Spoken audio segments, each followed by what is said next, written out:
MAGA comes to talk. Welcome, one and all. We got a lot to cover on the program today. Holy smokes, do we ever. It's a very exciting day, guys. But you know, there's always a lot to cover with Trump in the White House again. And it's still, isn't it not amazing that Trump is back? I mean, it's crazy, isn't it? It's amazing. I mean, the left, they can't handle it, but, you know, we can. And the Never Trumpers. It's absolutely awesome that he's back. Who would have thought it was possible? They did everything to try to stop him and failed.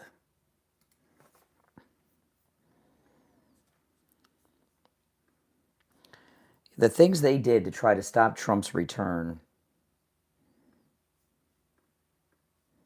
are just disgusting. But that's how the liberals are, man. And that's how they'll always be.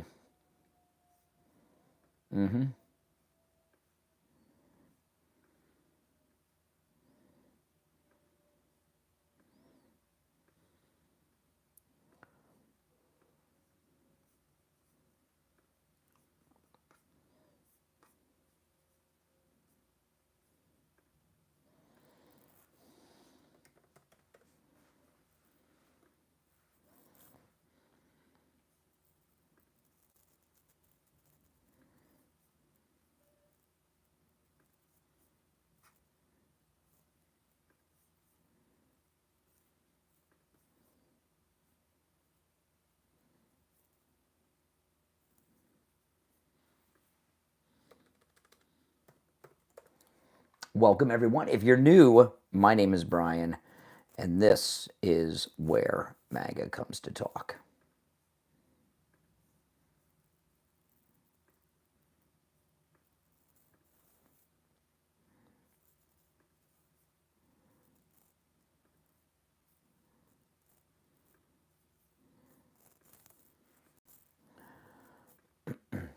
Welcome, everyone. I'm just setting up here. We'll be live in about 10 minutes or so.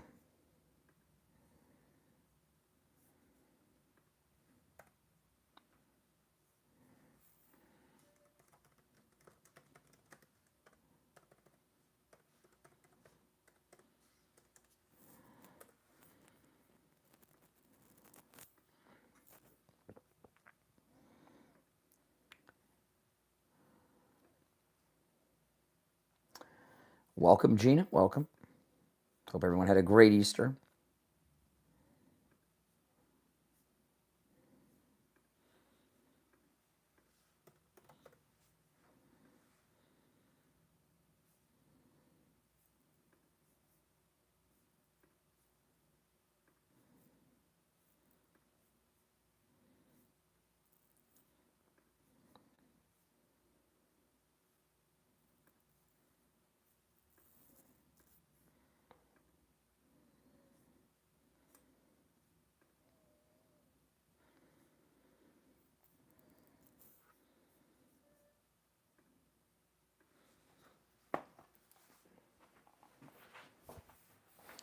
Just setting up, guys. Takes a few minutes to set up.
All right.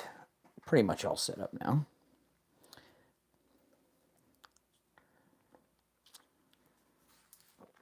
Now, I will not be bad-mouthing the Pope. I'm sure a lot of people will today, but I'm not going to do it or tolerate it in the chat. I'm sorry, guys. I mean, the guy, it's not just because I'm Catholic. I want to point that out. I am Catholic, but I mean, the man just passed away. You're going to start criticizing a man who just passed away? The body's still warm? Hey, come on. That's just classless. Totally classless. I'm not going to do that. Sorry. That's just me. But,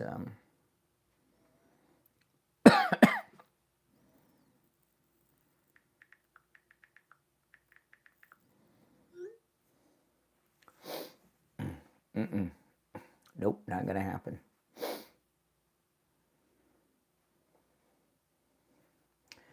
JD Vance is awesome.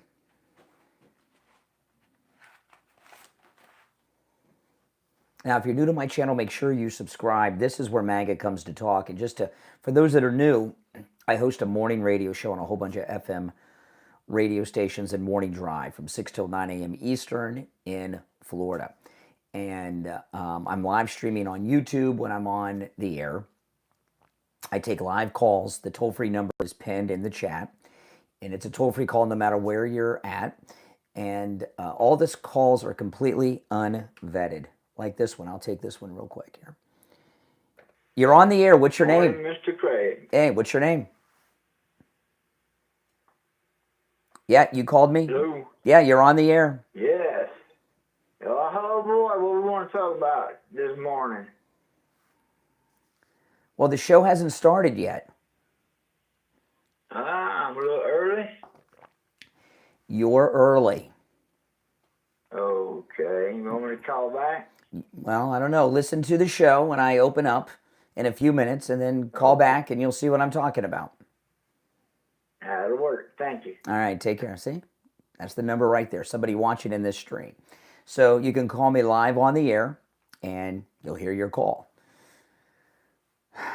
You do have to watch your language because we are on the radio and there's some words you can't say on the radio.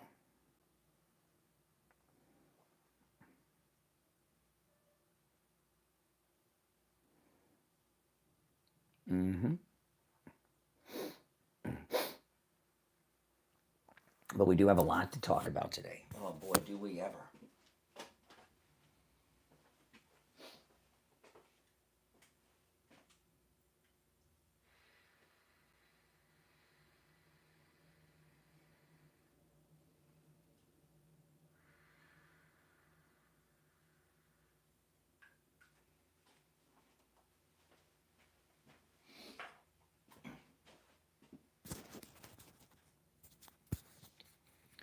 Well, yeah, I will mention the Pope, but my main topic today is going to be this plot to get rid of Pete Hegseth and Pam Bondi that the Never Trumpers are orchestrating.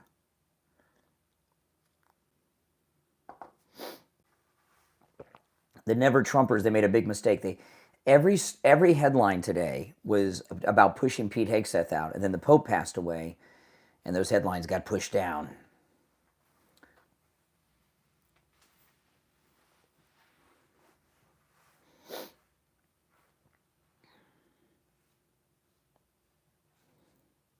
Okay.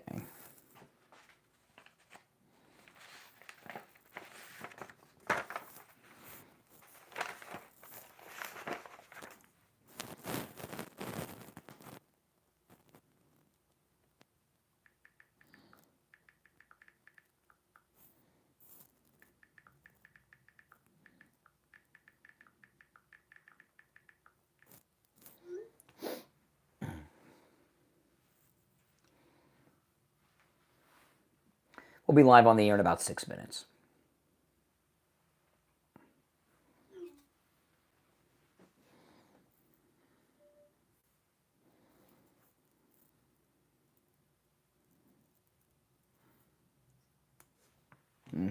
I'm texting with Mike, the board up at the radio station.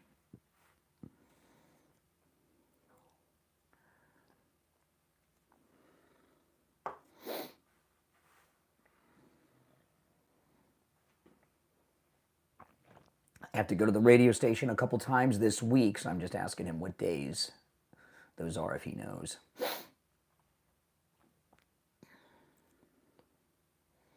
I'll start the other feed in just a couple of minutes.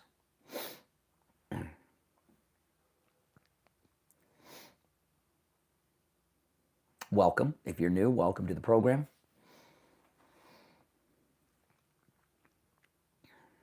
I started taking this allergy medication the other day. It takes like a week to start working Flonase, but it's working pretty good. It doesn't kick in right away. It takes a week or two to kick in, they say. But I'm starting to notice already. It's been about 4 days. I started Thursday or Friday.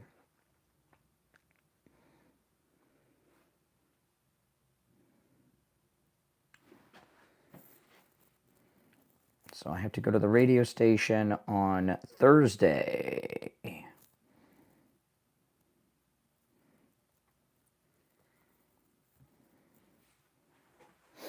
Thursday I'll be at the radio station.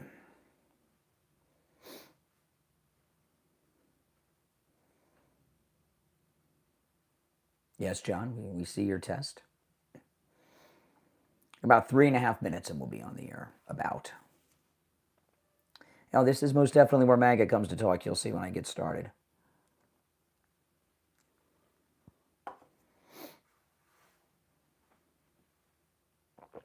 Did any of you watch my MAGA cruise video? I hope you did. If not, please do. Get to see a little bit about what goes on in our cruises.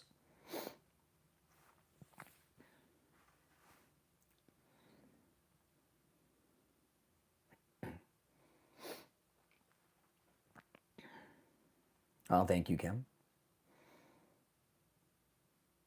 I love cruises too. You guys should go on our MAGA cruise. Our next one is, I don't know the exact date. I think it's in March of next year, but you call Ian at Cruise and Travel Depot and we'll let you know.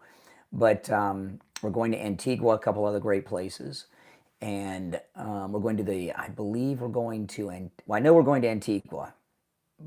But I think we're also going to Nassau in the Bahamas, which I've not been to in a long, long time.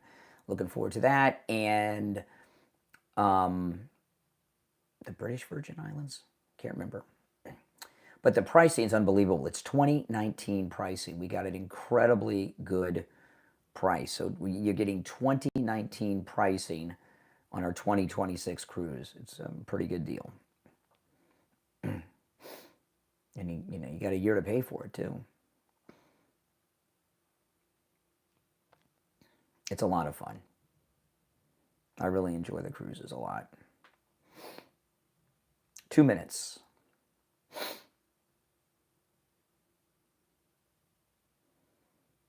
Oh, cruising's the best. Plus, once you're on board, everything's included. On this cruise, I spent $0 when I got on board. I didn't pay for anything the whole time I was on board. Now, I didn't go shopping, but I'm not a shopper. But everything's included. I didn't spend 10 cents. Once I got on the ship, that was it. Everything was included.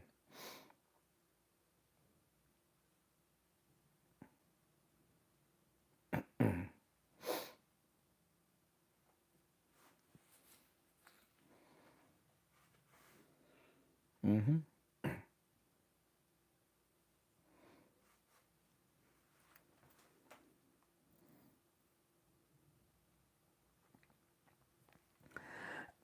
All right, I'm going to start the main feed.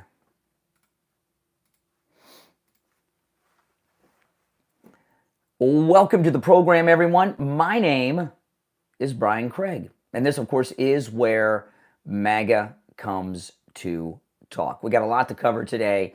The Pope passed away just a bit ago. We will talk about that a little bit, but the main story today is what you see in the title and the thumbnail of this video. There is a major deep state move against both Pam Bondi and Pete Hegseth. And I'm going to cover that today and talk about it in detail. And a lot of things happened over the weekend, too, that we're going to cover. So stand by. And if you'd like to call in about these things, you're certainly welcome. The number is penned in the live chat. All right, stand by. Here we go.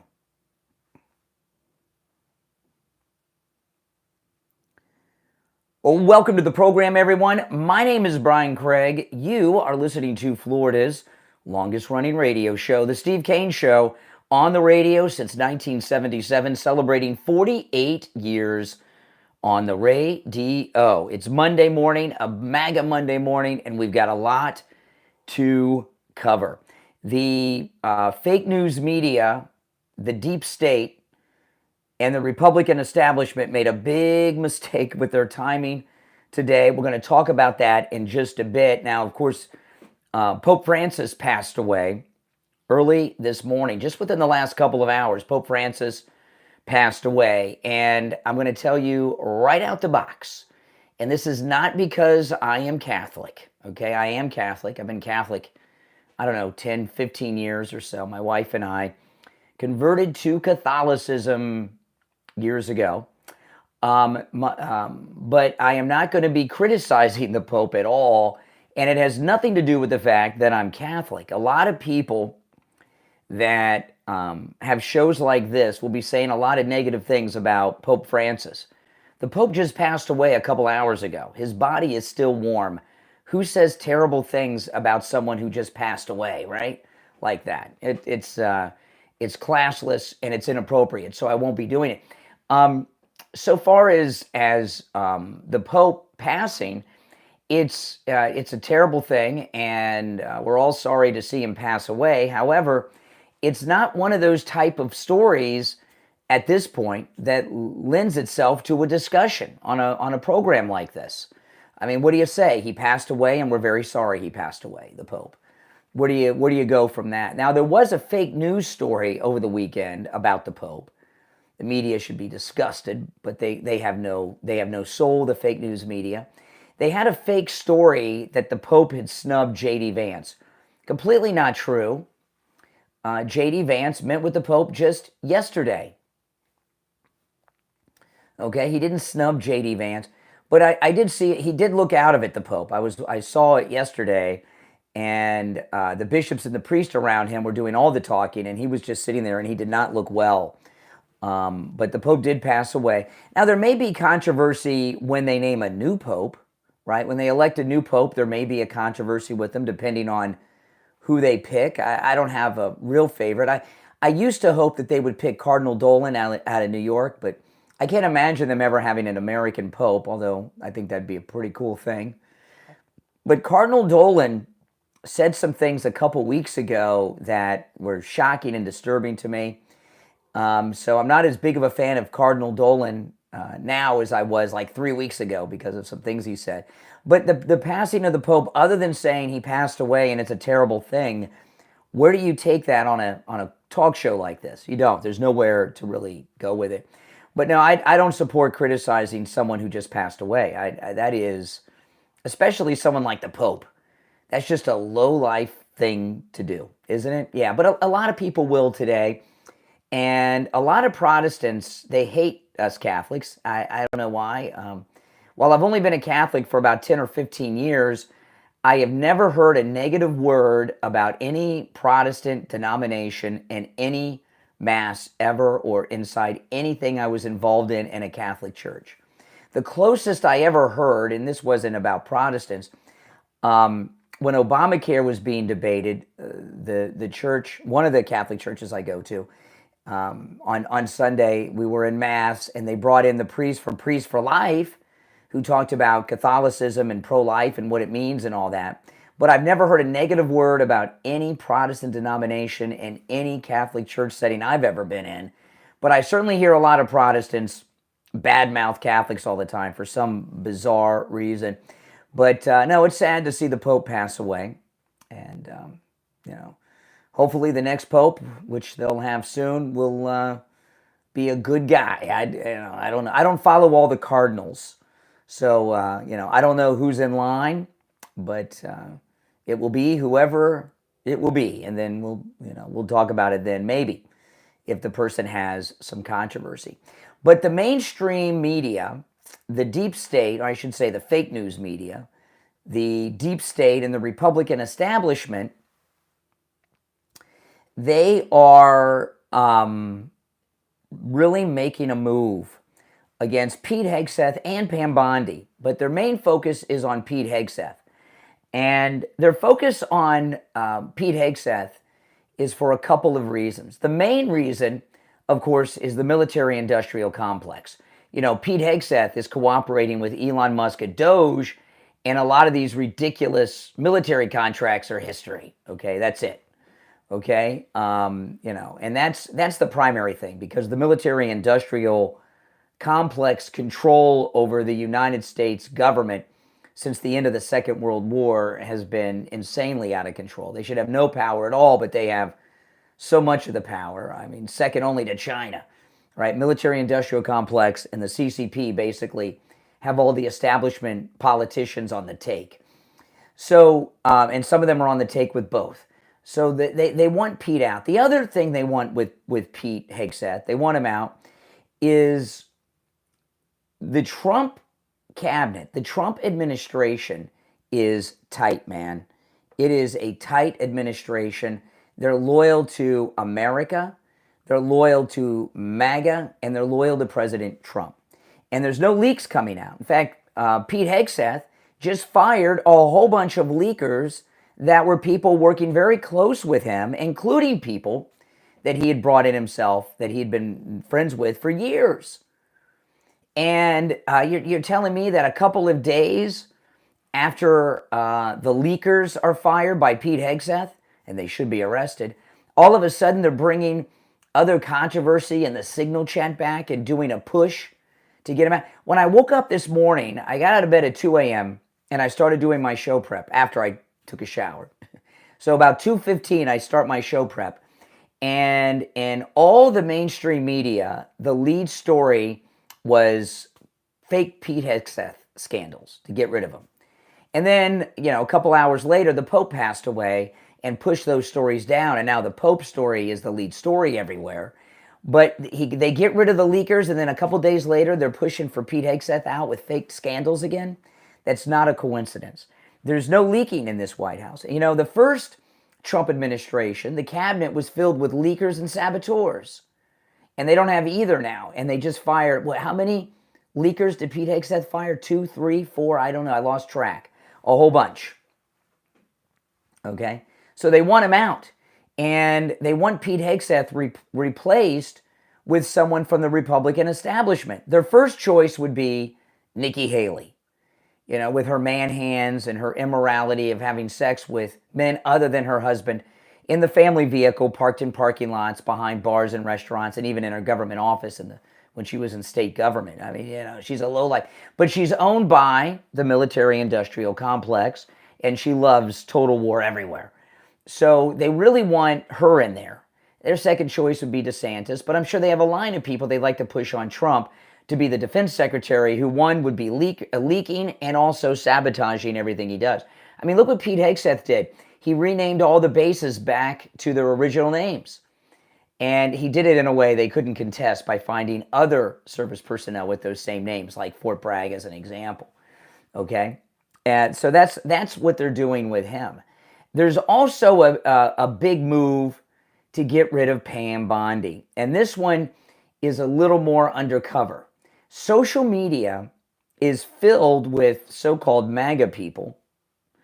They got all kinds of things going on, that Pam Bondi and Kash Patel should be fired. And there's a new meme that they started with Pam Bondi that I saw this morning.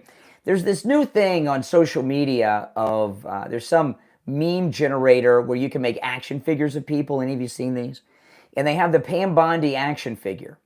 And it's a bubble wrap, you know, like the old action figures of the 70s and 80s during the Star Wars era. And each of them have accessories, and the accessories are where the jokes come in. So in the Pam Bondi action figure meme, there's like 3 or 4 accessories. The first one's the Epstein files, and they have this little thin paper-looking thing. And then the other ones are arrest, and they're empty. Okay? And there's a big push on social media to fire Pam Bondi and Kash Patel. Now, first of all, this is, I don't trust these these trending things about firing Pam Bondi and Kash Patel at all. I think it's a plot by the Never Trumpers and the establishment and the usual suspects of lowlives. Okay? You know, Dan Bongino has posted twice on his X that if you're on hold, stand by. We'll start taking calls after the first break, okay? We're up against the break now, but I want to finish this before we take the first break. But I just don't trust these people. You know, Dan Bongino posted on Twitter twice since he's been deputy director of the FBI. He says just because you don't see things happening doesn't mean they're not, and there's a lot of things going on behind the scenes. And I believe that Pam Bondi, Kash Patel, and Dan Bongino are doing major investigations of the lawfare people. Now, they're not doing it publicly because there's no leaks coming out of this White House or Justice Department. But the people that are being questioned, the people that are being interviewed, the people that are being hauled in front of grand juries to testify, and those being investigated know because their friends and family have been interviewed or questioned about them. And maybe they've even been questioned themselves. So they're networking. So they're doing a push to get rid of Kash Patel and Pam Bondi to try to stop these investigations that are going on with them. Here's the deal. Pam Bondi stands by Pete Hegseth and Pam Bondi and Kash Patel. So you should. Okay? Now, if one of them resigns or President Trump fires someone, that's a different story. But President Trump picked these people, and he's standing strong by Pete Hegseth, Pam Bondi, and Kash Patel. So you should too. Don't fall for this fake news establishment garbage that's going on. All right, now we're going to take our first break of the week. My name's Brian Craig. You're listening to The Steve Kane Show, Florida's longest running radio show. If you're on hold, hang in there. We'll go to the phones after the break. Our number is toll free, 1-888-465-2631. It's a toll-free call no matter where you're listening, 888-465-2631. We'll be right back.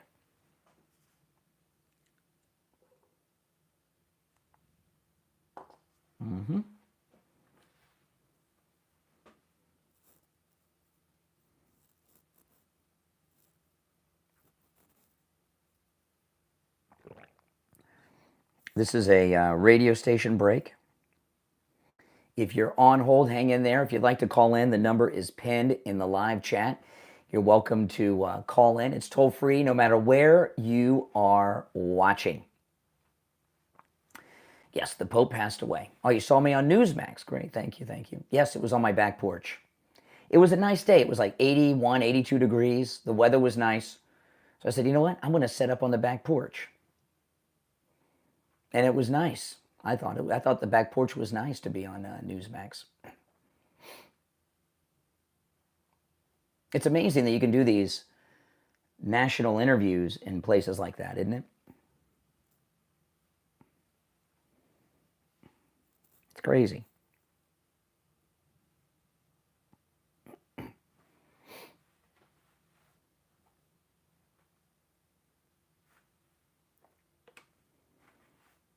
Yeah, that'll be, if it's not there yet, it will be on the Newsmax website.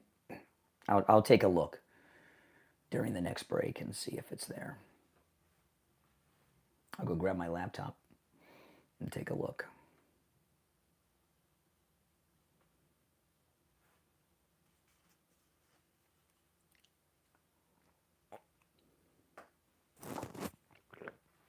We'll be back in a minute.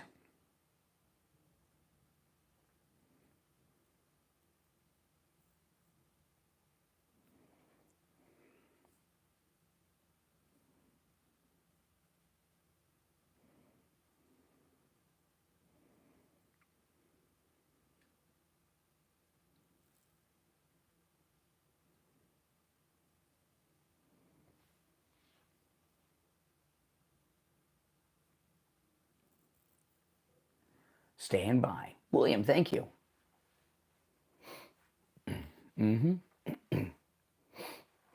You're right on the money, William Livingston.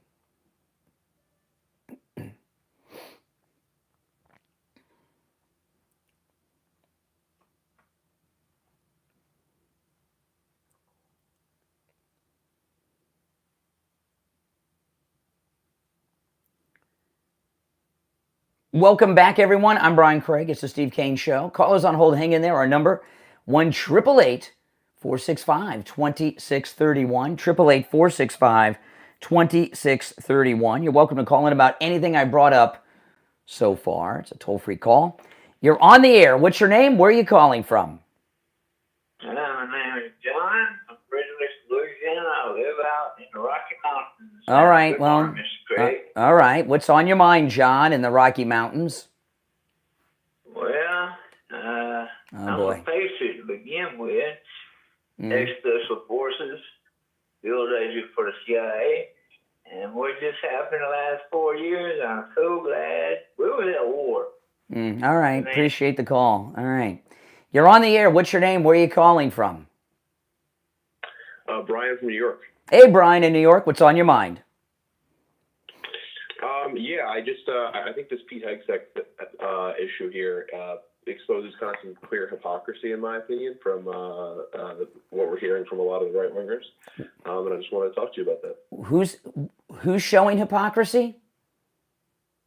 I think most right wingers here. I mean, I don't want to Right subscribe anything wingers. to you and your beliefs. Okay. Yeah, I don't want to subscribe anything to you. All right. Yeah, Let me hear. Let me make your case. Okay. I don't want to subscribe to any of you or your beliefs, but I think that, specifically I remember the Maryland bridge incident happening, and, apparently there were, black people involved in that situation, and I kept hearing that, this is a DEI problem or whatever.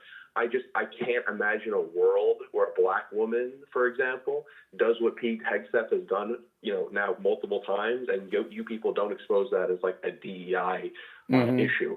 It seems like we're letting him off the hook. I mean, you should be calling for his job. Okay, hold on. Well, see, this is where I'm confused. What has Pete Hegseth done that's problematic? Are you joking? Tell me. Are we being serious right now? You're comparing Pete Hegseth's actions to a shipping accident that brought down a bridge. So I'm just, what has Pete Hegseth done that's wrong? Yeah. So he's very clearly and very obviously lied about what was in the signal chats that he, shared with a journalist on accident. And then basically did a very similar thing to what Hillary Clinton did when everybody freaked out about that, as far as messaging people on a private app that was not government approved with, again, specific. No, in fact, the director of the CIA, that part you just said at the end about the Signal app, not government approved. The CIA director said that when he first became CIA director a couple months ago, that the CIA downloaded the Signal app into his government-issued CIA phone. That doesn't mean that you could just send whatever you want because you have that. They didn't send classified information, and there was a staffer who sabotaged that Signal chat. It was a private communication with senior Trump officials, and this one staffer brought in the journalist. You know this. This is widely reported. They were set up by that staffer. That's totally fine. That's totally fine. You can't be discussing stuff like that in a Signal chat. What did they discuss? What did they discuss that was classified? Of course, absolutely. Specific times of specific strikes that were happening. That's not what happened. In fact, President Trump even said there was no classified information shared in that Signal chat. Oh, well, if President Trump said it, honestly, I apologize. I didn't know President Trump said something. If he said well, I trust President Trump more than Brian from New York. We know you trust we know you trust him with anything. I trust President Trump with my life. I would trust him with my life. I know, because you're a joke. It's totally fine. I'm a joke? There's very clear. Yes, you're a joke. Because like I said, if a black woman ever did this, you people would be jumping down their throat. To not have a good faith discussion about this, and to have a good faith discussion about this, you need to call for his job. It's very simple. Why? Him and all the people that were in that chat. Why should we call for his job? Simple. He's done nothing wrong. Are you? Bro, he lied about what was the details of those things. He said we didn't send specific information. There was not classified. Like right now, if you went to my phone, there's a couple of group chats going on. there's that I was invited into, I've commented on. People are talking about all kinds of things. I don't know what they're talking about all the time just because I'm in a group chat.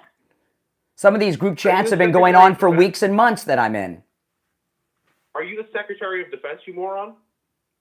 Oh, nice language. Why are you calling me names? Are you the Secretary of Defense, you fucking idiot? Oh, there we go. All right, Mike. First dump of the week. If you're on hold, hang in there. We have to wait for the delay to re-engage. First dump of the week. There we go. That's, you know what that is when liberal callers do that? It's an SOS.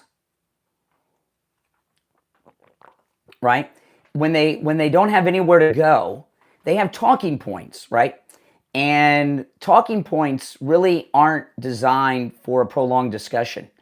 So when they run out of talking points and it doesn't work like they imagined, they drop some language, forcing me to discontinue the call.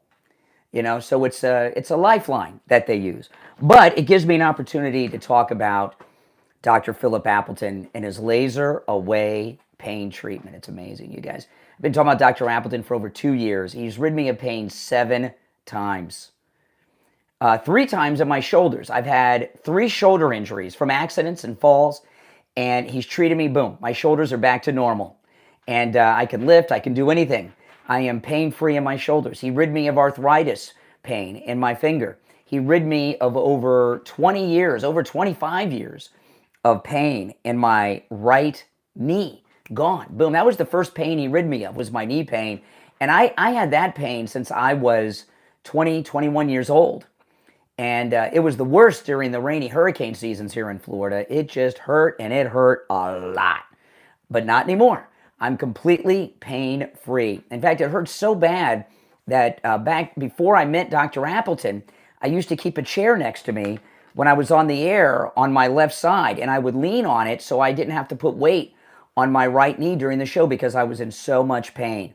And I know many of you in this audience are now pain-free as well, thanks to Dr. Philip Appleton and his laser wave pain treatment. Dr. Appleton performs all the treatments himself, no assistant. He performs them all himself. There's no shots, no drugs, no surgery, no downtime. It's 100% painless. You don't even feel it when you're being treated. And the best part is it works. So give Dr. Appleton a call. Appointments are not necessary. Walk-ins are always welcome, even on Saturdays. Give Dr. Appleton a call and say bye-bye to your pain. 954-973-0710. 954-973-0710. And online, AppletonCairo.com. All right, let's go back to the phones. You're on the air. What's your name? Where are you calling from? My name's Ian. I'm calling from Hope Sound. Ian in Hope Sound. What's up, man? Hey, Brian. I wanted to talk a little bit about, like Pope St. Francis, and you had mentioned that you had converted to Catholicism. I'm a Catholic. Yes, I became. Yes, ago. Yeah, about 15 years ago. Yeah. Yeah, and my parents were raised Catholic, and they actually converted to Christianity like when I was born, and I've been raised Christian ever since. Awesome. And Catholicism, especially with after like Easter weekend and what Jesus had done, 2,000 years ago, I kind of wanted to see your stance on, how you have to go to a priest to confess your sins in Catholicism when Jesus had, he had died and paid for your sins, and you can go to him to right your wrongs. No, you can as a Catholic, you can still pray to Jesus and ask for forgiveness and do the Lord's Prayer and all of that. I've not been to confession in quite a while. You're supposed to go once a year, okay? But no, as Catholics, you can pray to Jesus and ask for forgiveness, and I do pretty much every day. Yeah. That we're not forbidden from doing that. Yeah. I mean,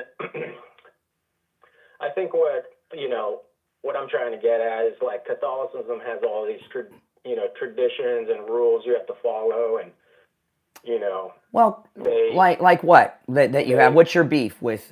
Give me something that you don't like. that you're supposed to do as Catholic, other than confession? Like when they prayed to Mary, it's almost like a form of idolatry. Almost like is not a form of idolatry. No, I'll tell you where that comes from, okay? And, I've been Christian my whole life, okay? And when I was in college, I wasn't Catholic when I was in college. I took a class. It was a 2-semester course, the history of Christianity. Why do you think Catholics pray to Mary? And I'll tell you where it came from. Why do you think that is? Because she was the virgin, she... Well, no, I'll tell you why. In the early church, in the early Christian church, right? And by the way, we only had the Catholic Church. When did Martin Luther separate, right? I forgot what year that was. But for most of the time of Christianity, we only had the Catholic Church. In the early church, like in the first centuries of the church, a lot of people started branching off. Okay, like there's different, Protestant Reformation. No, this is before the Protestant Reformation. I'm talking about like 4th, 5th, 6th, 7th, 8th century kind of stuff. Okay, before there were Baptists and Lutherans and all that. And, so there were almost like denominations of the Catholic Church starting to form up in the early centuries of the church. And there were some Christians who actually started to say that Jesus was not a man who lived on earth. And some other, I'm giving you the short abbreviated version of this. So what the early Catholic Church did was start to focus on Mary, because they wanted to counter that, and they wanted to emphasize that Jesus was in fact born from Mary, born from a woman, and was a man who lived on the earth. And that's where that came from. It's not over worshiping Mary. It has nothing to do with it. It's about establishing that Jesus was born from Mary's womb and lived as a man on the earth. That's where that comes from. Okay. And I learned that while I was Christian. But before I was Catholic, when I was in college in a regular state university. Okay. Yeah, that's pretty much really all that is. Well, doesn't that make sense to you? Yeah, it does. But, I'm just kind of wondering why they put so much emphasis on Mary. I just told you. Told you. Yeah, but she was just a woman. She wasn't just a woman. She was chosen by God to father Jesus. I think that makes her more than just a woman, don't you? No. Oh, okay. She was just a vessel. Oh, really? Okay. Okay. Tell yourself that. All right. Listen, I'm late for the break, but I appreciate your call. Okay. If you're on hold, hang in there. We'll take our bottom of the hour break. It's 31 minutes after the hour. My name is Brian Craig. This is the Steve Kane Radio Show, Florida's longest running radio show. We're 4 minutes late for the break. We'll be right back.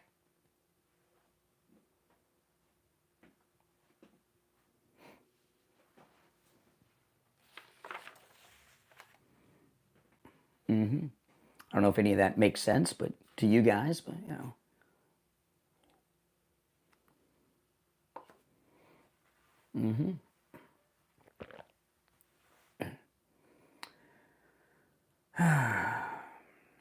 Well, you're never going to get through to people that are obsessed with Catholic hate. It's just, it's the way it is. It's sad. I wish it wasn't that way, guys.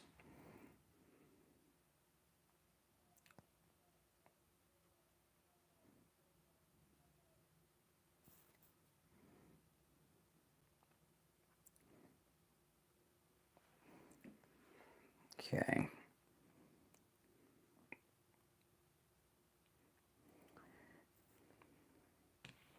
If you want to call in, the number is pinned in the live chat.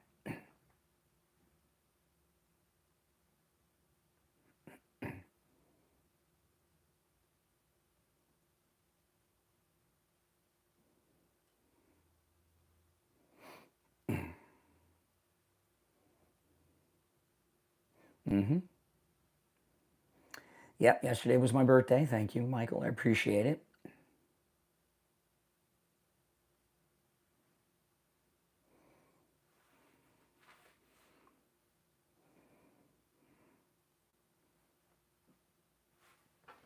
Let's see.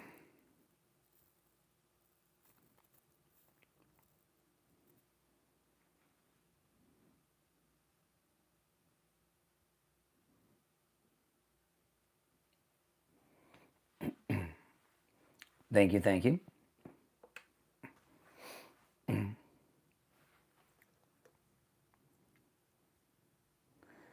We'll be back in about 2 minutes. If you're on hold, hang in there.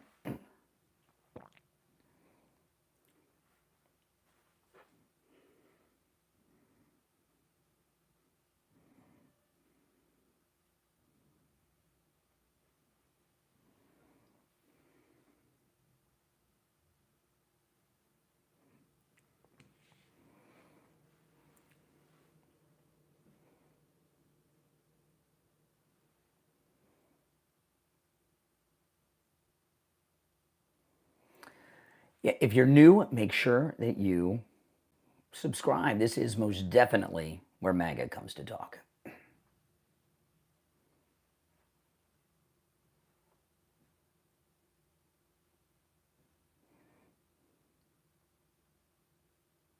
Oh yeah, Trump is a Christian, no doubt about it.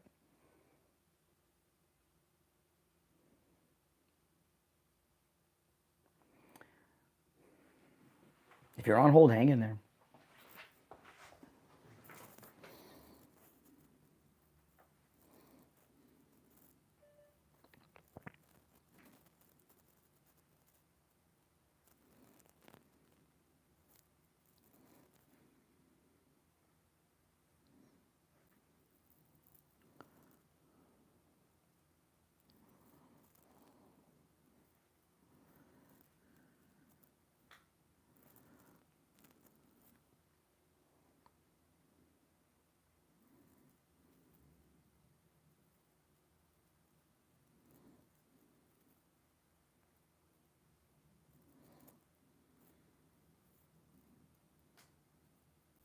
Perfect.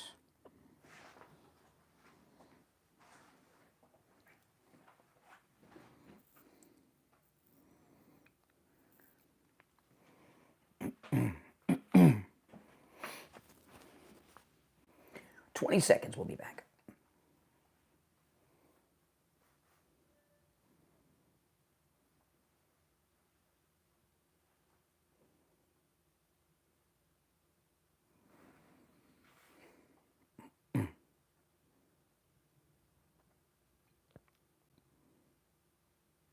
Welcome back, everyone. I'm Brian Craig. You're listening to the Steve Kane Radio Show, Florida's longest-running radio show. On the radio since 1977. Callers on hold, stand by. We covered a lot, and I imagine I might get a lot of the Catholic bashing today. I don't quite get that, but, you know, it's what it is. You're on the air. What's your name? Where are you calling from? Oh, okay. Oh, before we get back to the Pope and everything, I want to get some more details into this. If you're on hold, hang in there, because I really want to get into this deep state plot against both Pam Bondi and Pete Hegseth. This is in the New York Post, which of course is News Corp, which is Fox News. Here's their headline today. Defense Secretary Pete Hegseth shared war plans in second signal chat. It says he sent details of the March attack in a second group chat that included his wife, brother, and lawyer. I don't know if they have, I don't know if this is true, if they have security clearances or not. Then here's a story in the Daily Mail. Now these stories were the lead stories before the Pope passed early this morning, okay? And then they made the change. This is the Daily Mail. Full-blown meltdown. Pete Hegseth's former staffer and close ally reveals the full-blown meltdown inside the Pentagon. And I might get into some of the details of those stories as the show goes on, or I may not. I don't think it's important. I know this. Starting at the end of last week, Pete Hegseth fired some leakers. 2-3 days after he fires these leakers, all of a sudden they're pushing to get him out, which shows that I guess he got all the leakers. They don't have anybody else to do any leaking inside the Pentagon. So now they're making the move on him. You don't think that's a coincidence? He fires a bunch of leakers and then this is happening? Give me a break. The deep state, they want him out. They want Pam Bondi out. If Trump is supporting them, you should be supporting them. Now, if Trump fired them, it's another story. But Trump, if you can't trust Trump, you can trust no one. So I trust Trump. And you should too. All right, back to the phones we go. Our number 1-888-465-2631. You're on the air. What's your name? Where are you calling from? Yes, this is David Wilkerson. Yeah, just first names only are necessary. What's on your mind, David?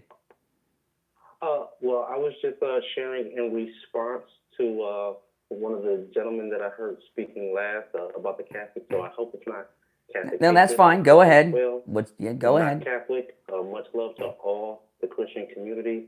But I do believe that Mary was indeed significant, just not on the worship level of Catholics do not worship Mary.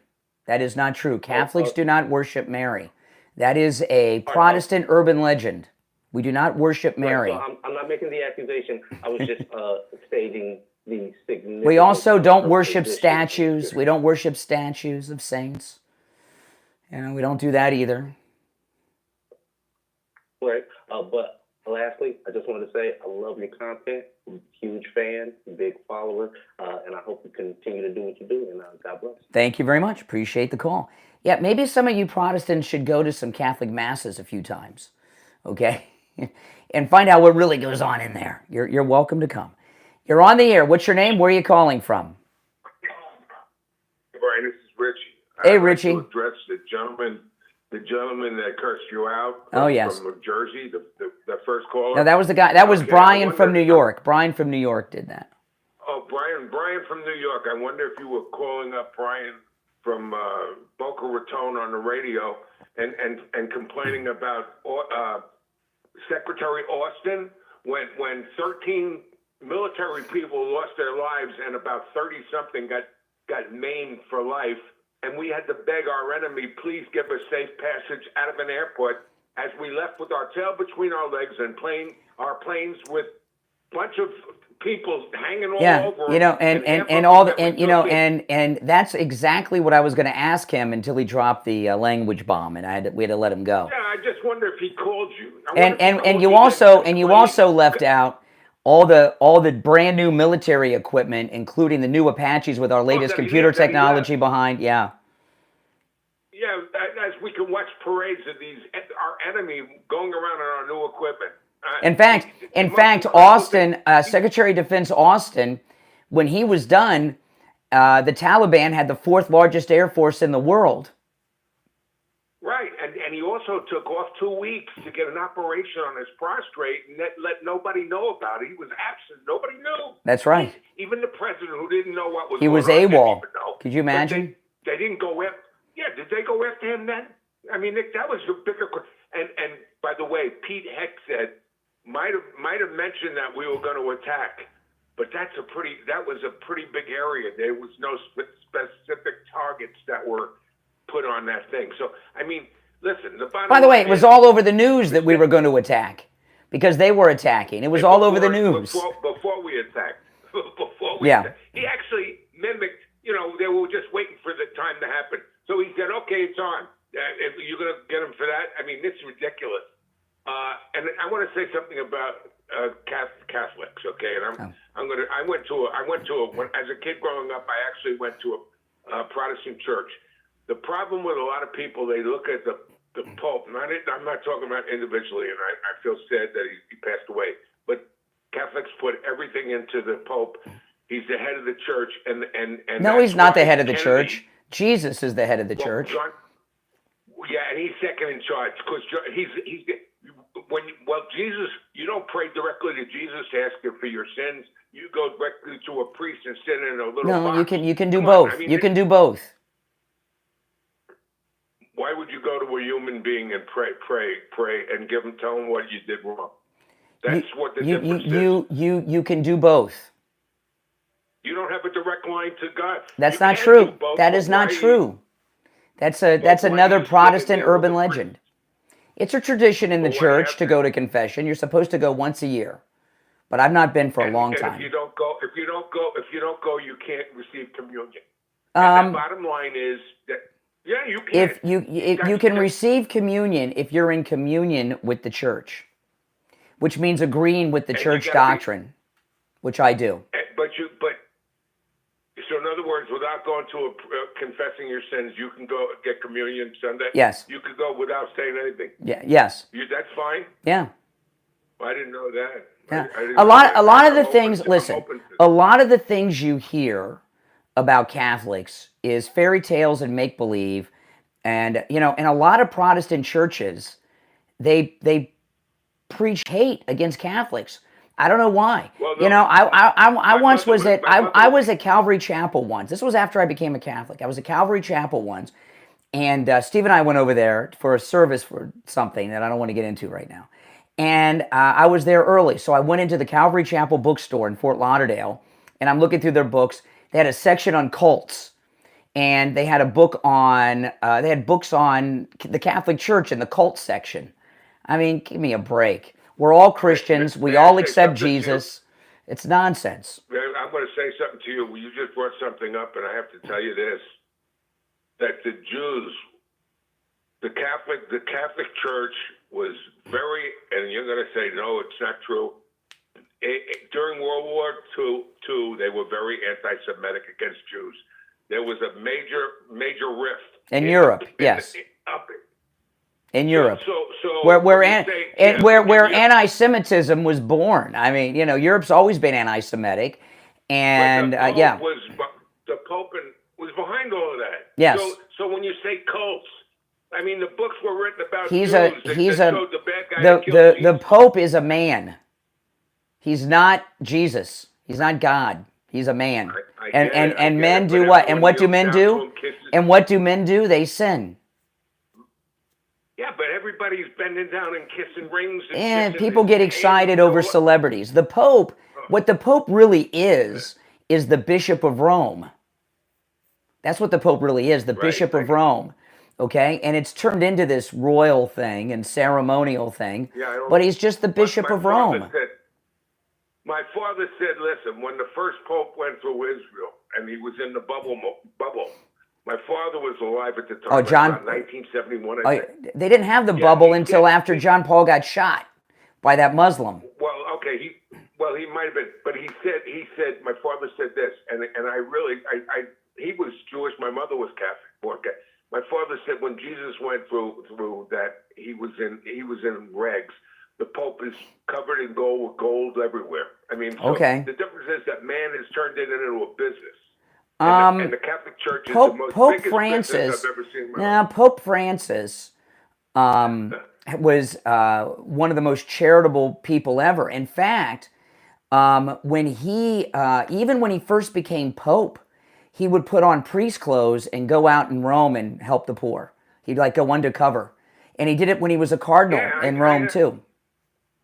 I know that. But what I'm trying to say that for the whole the gold and all of statues and everything. If you go to Rome, all those statues and the gold and all that, what those things are artifacts of Western civilization, right? The Sistine Chapel, all of that stuff. South America. What about it? How about in South America? In South America and Central America, those churches are full of gold and the people are hungry. I mean, this has been going on for years. The church the Catholic Church does a lot of, I don't agree with everything the Catholic Church does, but what church do you agree with? They let a lot of people into this country. What? Catholic charities are a big con job. Well, there are in every church, Catholicism is not a denomination like Baptist or Methodist, so don't misunderstand what I'm saying. No. But if you go through any of the Protestant denominations in the United States, every denomination, the Baptist, the Methodist, all of them, they have a liberal and a conservative wing. That's why you got Southern Baptists are the conservatives. And the same is true with every denomination. So the Catholic Church, there are more Catholics in America than all the denominations, Protestant denominations out there.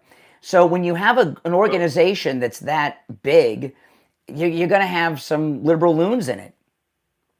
Yeah, but Catholic charities have been indirectly The Catholic charities are communist. Invasion of this country. The Catholic charities are communist activists. They're not real Catholics. They are communists. You agree with that? It's a front group for the communists. Yeah. All right, Richie, I'm late for the break again. All right, we'll be right back.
Okay, if you're on hold, hang in there.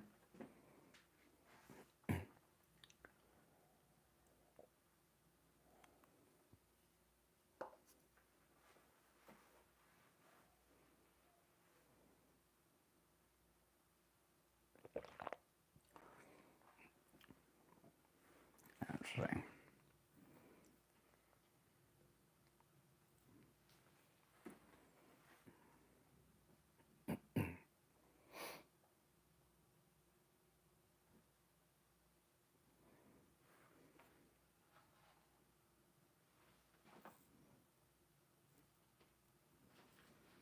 We'll be back in 1 minute.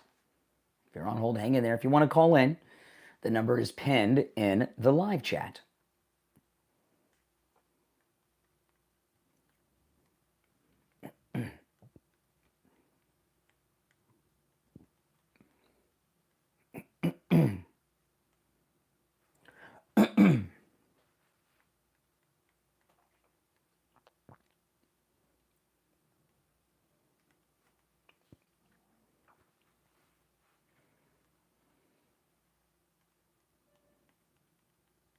Thirty seconds.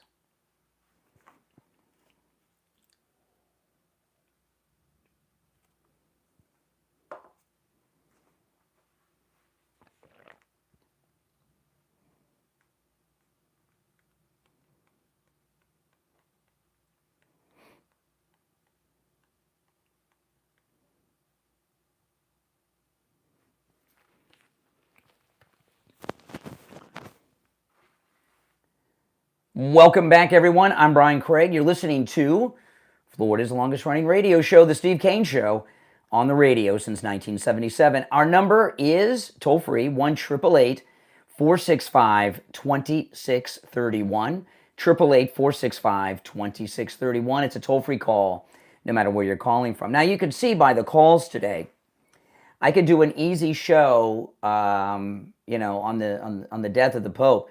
Here's the thing, okay? Not all Protestants, but a lot of, and again, I've been Christian my whole life. I've only been Catholic 10 or 15 years. The reason we became Catholic is my wife and I, we lived in Plantation, Florida. And we were very active in a church there. It was a Methodist church, Plantation United Methodist Church in Plantation. The church is still there. And then we moved to Palm Beach County. And we spent a year or more looking for a church. And we tried them all. And we thought we found one. We were going to this, we tried all the churches, I got to tell you. We went to non-denominational churches. We went to Baptist churches. We went to a Methodist church here. And we just couldn't find a church that we were liked. I mean, where there was some community, where there was a connection, where we thought we could be active. And when we were going to the Methodist church in Plantation, we were there almost every night of the week, going to some group meeting, sometimes together. There were men's clubs, women's clubs. I did the sound during church services, even funerals. I did the sound during funerals, and all. We're very active. I use my radio skills to help the church, and our daughter went to summer camp there, but it was far away. We moved away, and we thought we found a church, an Episcopal church, and it was, oh great, they got a youth group there. Our daughter can get involved, and then the youth pastor. I'm doing my show prep in the morning. And the youth pastor got arrested in a men's room in North Carolina soliciting sex from a male undercover officer. So we got to get out of there. We can't go there anymore because, those guys travel in cells. So it was a Saturday. We were just driving to the mall and we heard these church bells. It was like, oh, there's church down the street there. I never seen it. We went there. We pulled up, it was a Catholic church. I had never been inside a Catholic church before. I don't remember if my wife had or not, but my wife and I and our daughter, who was really young at the time, we went in for a Saturday afternoon service. And we connected immediately with them. And we made the decision right then and there to become Catholic. Now, the second week, I like going to Mass on Saturdays, okay? It's not as crowded, But the next Saturday, they did this thing where I don't know what it was for, but they had these four guys from, and they walked through carrying this thing on their shoulders, and it looked like a scene out of a movie.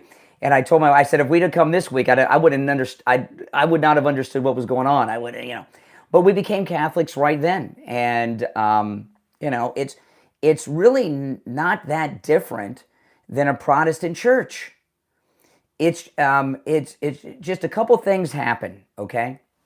A lot of people that go to Protestant churches, in particular non-denominational churches, hear a very anti-Catholic message from pastors. I've seen it myself in Mass. I don't know why they do that, but there's a lot of Catholic bashing that goes on inside a lot of Protestant churches. The Baptist, right? They won't even let Catholics go to the Baptist colleges, which is strange to me. Years ago, I was thinking about getting a master's degree online, and I looked at the Baptist college, and Catholics not allowed. Every other denomination, they probably don't let Mormons either, but every denomination I looked on the list was fine, just no, and it very specifically said no Catholics. Like, what's that about? So I don't know why that goes on. So a lot of people hear a lot of things about Catholics, like worshiping Mary or statues and stuff. None of that is true. We do pray to Jesus. So, I'm not the best defender of the Catholic Church or of Christianity in general, because I don't read the Bible like you're supposed to, and I don't know the Bible inside and out, and it's not my area of expertise. That's one of the reasons I don't talk about it a lot, but I have always been Christian. I accept Jesus as my Savior. And, so far as Christians, we're all on the same team, man. We all accept and believe in Jesus and all that goes along with it. That's why yesterday is the biggest holiday in the world, Easter. It's bigger than Christmas, right? It's a global holiday. And that's because we all accept, those of us that are Christians, accept Jesus. And that's, so this conflict from the Middle Ages, to me, is insane. And it's just, and I don't call it bigotry or anything, because I think that most people that are Christian, that are Protestant, that have problems with Catholics, it's just something they hear and they just don't know any better. That's my opinion. Now, if you're on hold, hang in there. I want to talk about Jupiter Joe Thomas. All this talk about the tariffs, the import taxes, he's going to be in later this week. We're going to talk about this. I know he has some things he wants to talk about, but there's some things I want to ask him about too. People are panicked over their 401ks, over their stocks and all this. If you call up Joe Thomas and you get invested in annuities, that's something you'll never worry about again. Because with annuities, no matter what goes on in the stock market, your money, your nest egg, is safe. okay? And you never have to worry about it. Whatever happens in the market, there could be a Great Depression tomorrow. If you're in annuities, you got nothing to worry about. Plus, with annuities, unlike these other things like 401ks, you're guaranteed income for the rest of your life. It's an amazing thing. And, you know, Joe Thomas, he's a top guy in the industry. He offers free phone consultations to our listeners, which you can take advantage of no matter where you are located in the United States. He'll talk to you and he'll give you a custom proposal based on your situation and your goals. Okay, so give him a call. 561-743-0999. 561-743-0999. And if you missed the number, just go to his website, jupiterjoe.com. You're on the air. What's your name? Where are you calling from? Hey, it's your favorite caller, Brian from Philly. Okay. Yeah, no, sorry about that. I called in, your whole system wasn't working. But anyway, you remember we were talking a couple of days ago. You remember that? We were talking about Fifth Amendment stuff? Vaguely. Yeah, so, I was just saying, I think it's weird that they didn't give that guy Garcia a hearing for the stuff they accused him of, you know? Mm-hmm. Just kind of sent him off. I think it's weird. I think it's weird that you use. I think it's weird that you use this phony accent like you're in a Jimmy Cagney movie in the 1930s. Why don't you talk normal with your real voice instead of like Jimmy Cagney? I don't know, because you're just going to like talking about my accent. You're not really. It's his fake accent that you think is. People not getting trials though. Who did not get a trial? Garcia. No, Garcia went before 2 federal immigration judges who said deport him. Yeah, I mean. Yeah, there he's back to Jimmy Cagney. All right, 1 hour down, 2 to go. It's the Steve Kane Show. My name is Brian Craig. We'll be right back.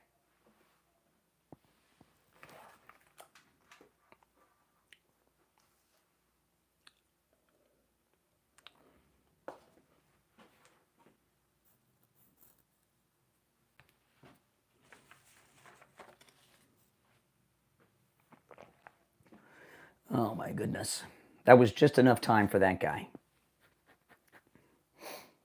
I almost didn't take the call because there was only like 90 seconds left till the break, and I'm like, it's not really enough time for a call, but I think that was more than enough time for Jimmy Cagney. Next time, see here. Not to attack Jimmy Cagney, because I like the Jimmy Cagney movies.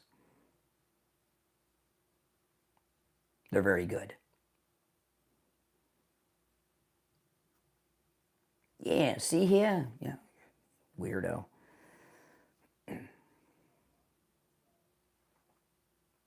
If you're new, make sure you subscribe.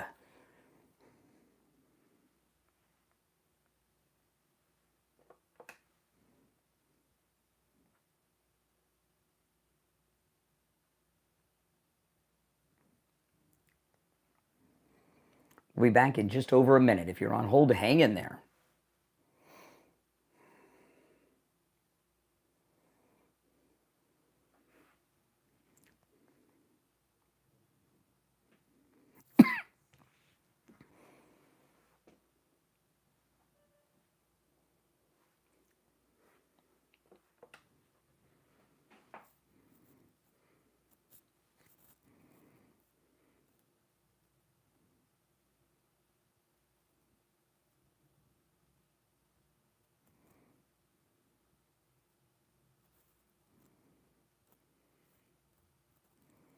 Thirty seconds.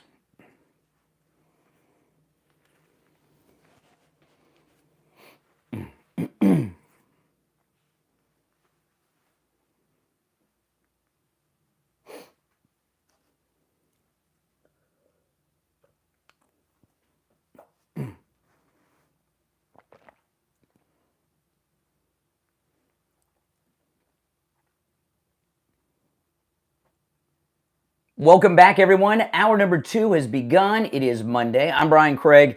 You are listening to Florida's longest-running radio show, The Steve Kane Show, on the radio since 1977, celebrating 48 years on the radio. This is where MAGA comes to talk. All right, I'm not going to do any recapping. I brought up a lot in the first hour. I'm just going to go to the phones for now, but I'll do some recapping, and I got a bunch of other issues that I haven't even brought up yet that we've got to cover.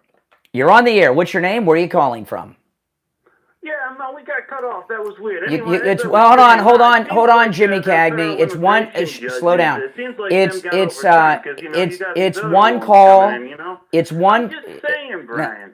I'm just saying. This is all very. I don't care what you're saying. It's one call per day. You had your one call. That's it. You can call tomorrow. Man. I know. Oh man, I'm sorry, Jimmy Cagney. You're on the air. What's your name? Where are you calling from? My name is Scott. I'm calling from Kansas City. Didn't expect to get on so quick. Well, you're on. I'm on. Hey, I'll share a fond memory, and then I'll get to my question real quick here. I remember, was it Ritzenberger was his name? The Pope who came before and then abdicated?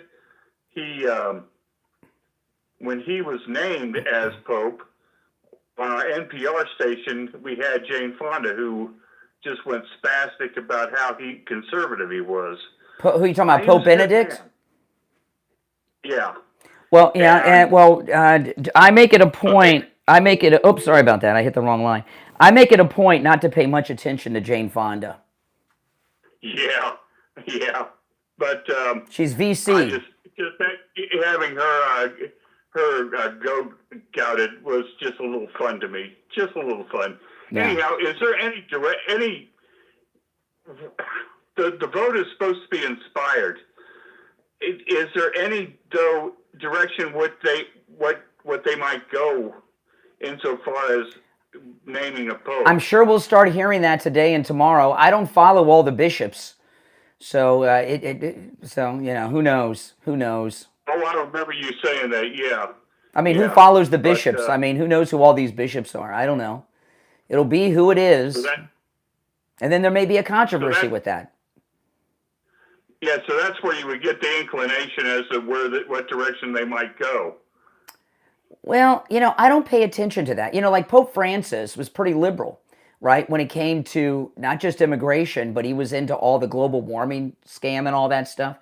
But he's not Jesus. These are just men. Yeah, they're just men.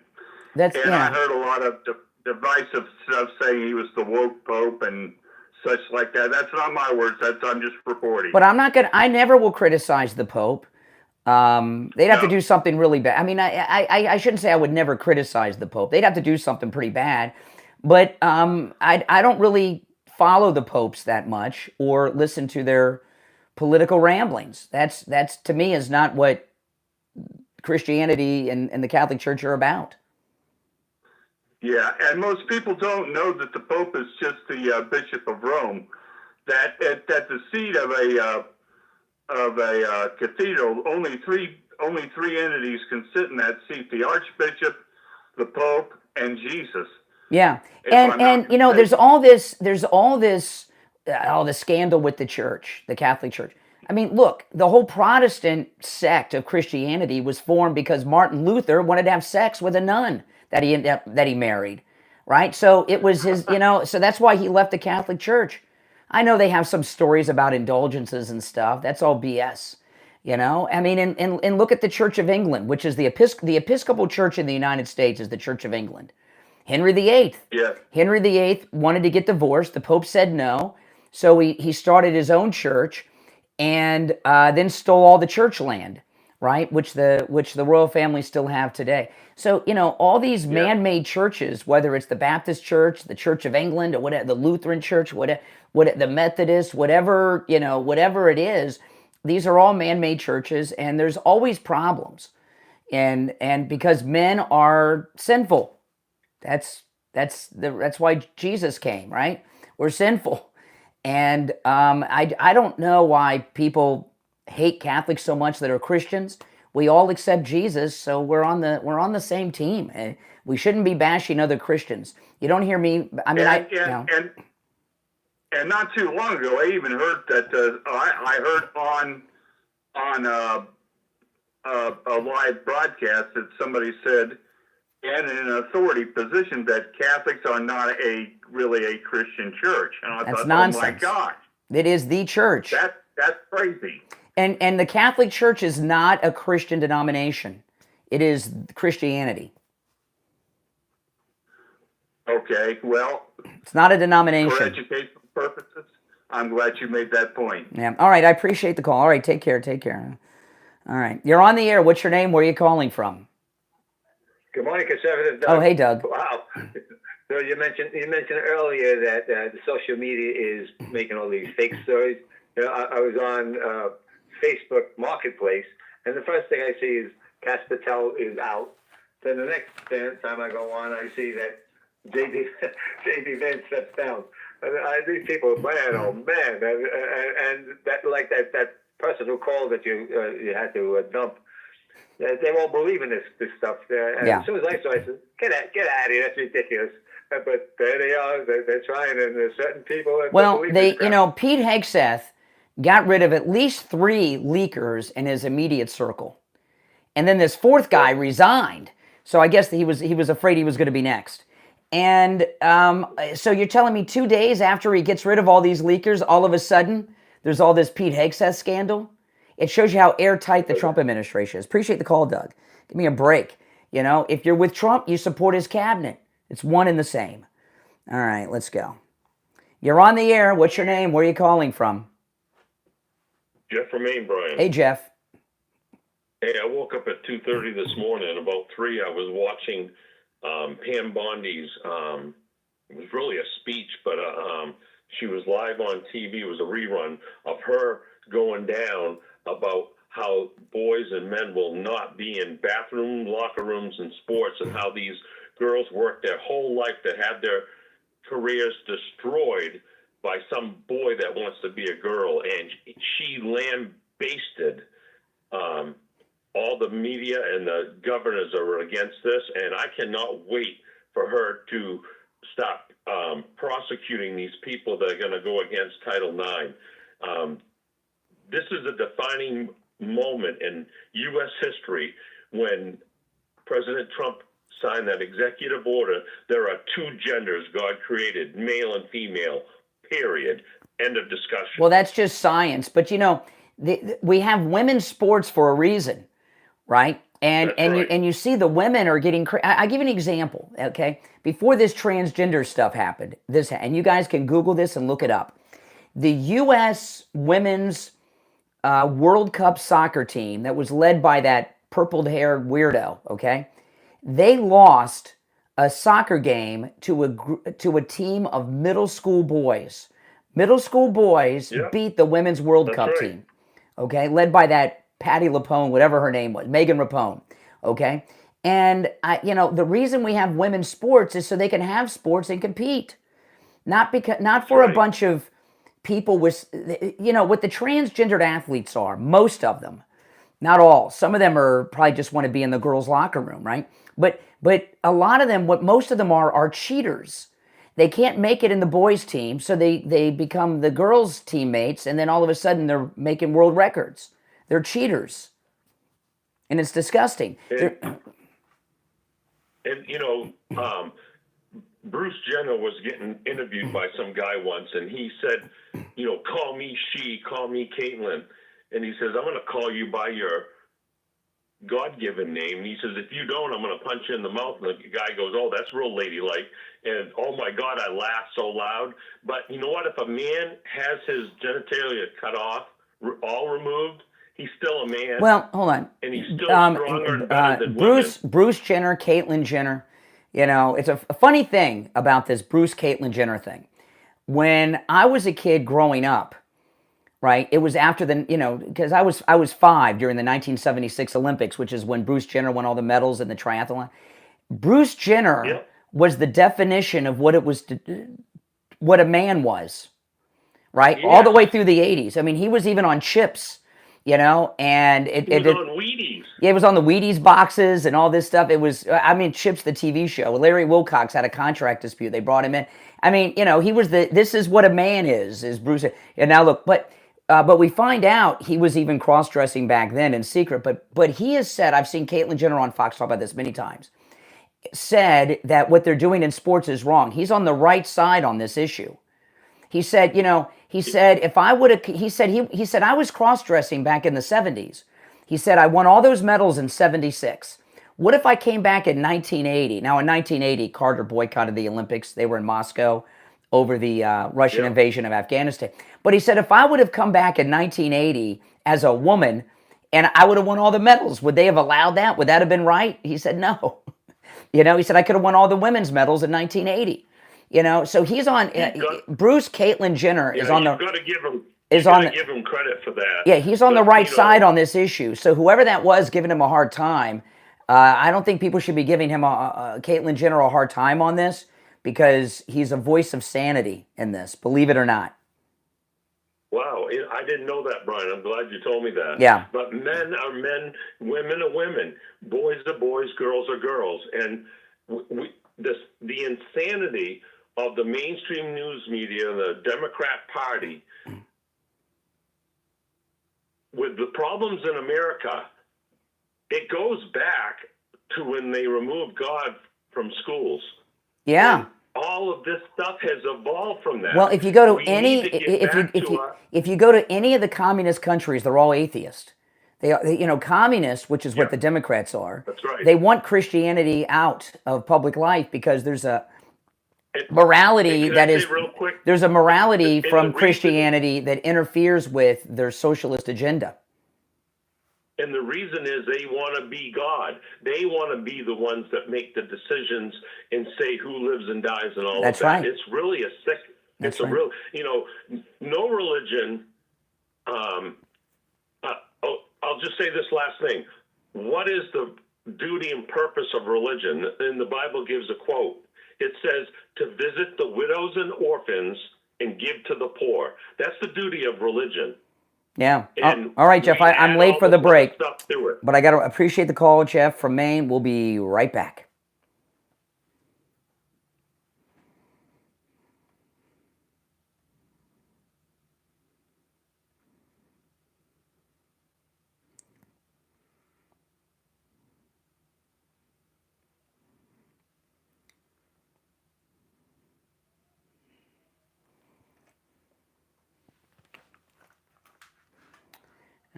If you're on hold, hang in there.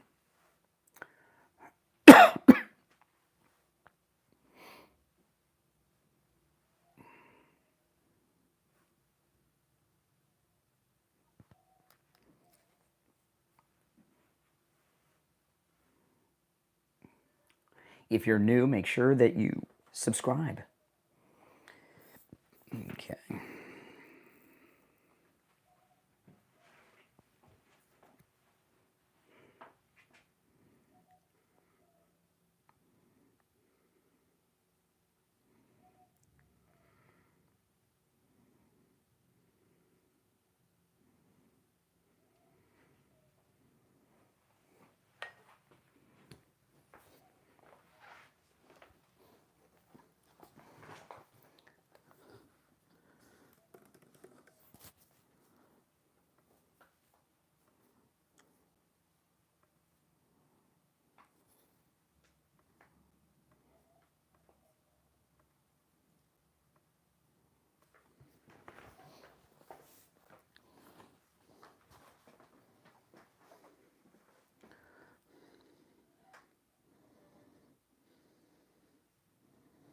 We'll be back in 1 minute, guys.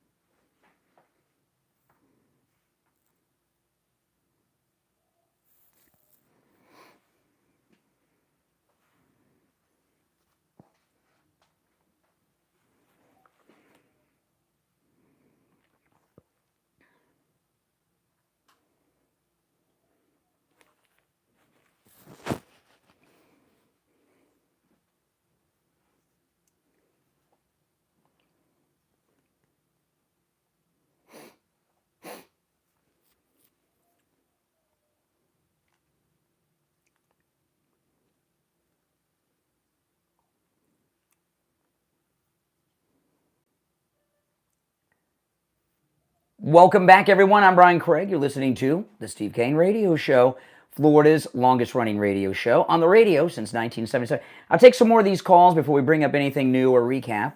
It is Monday, the Monday after Easter. Our number 1-888-465-2631. You're on the air. What's your name? Where are you calling from?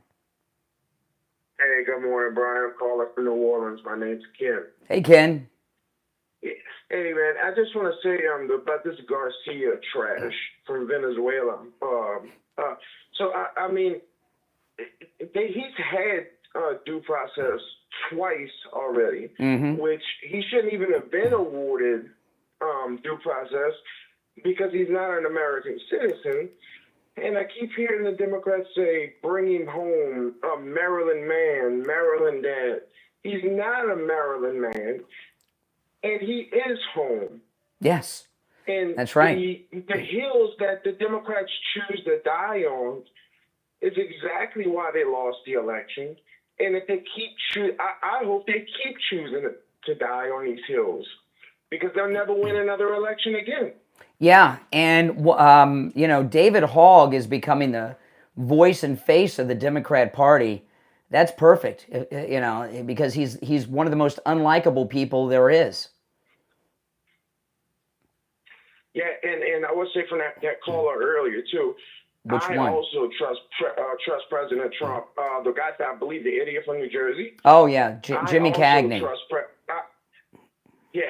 I also trust President Trump with my life as well.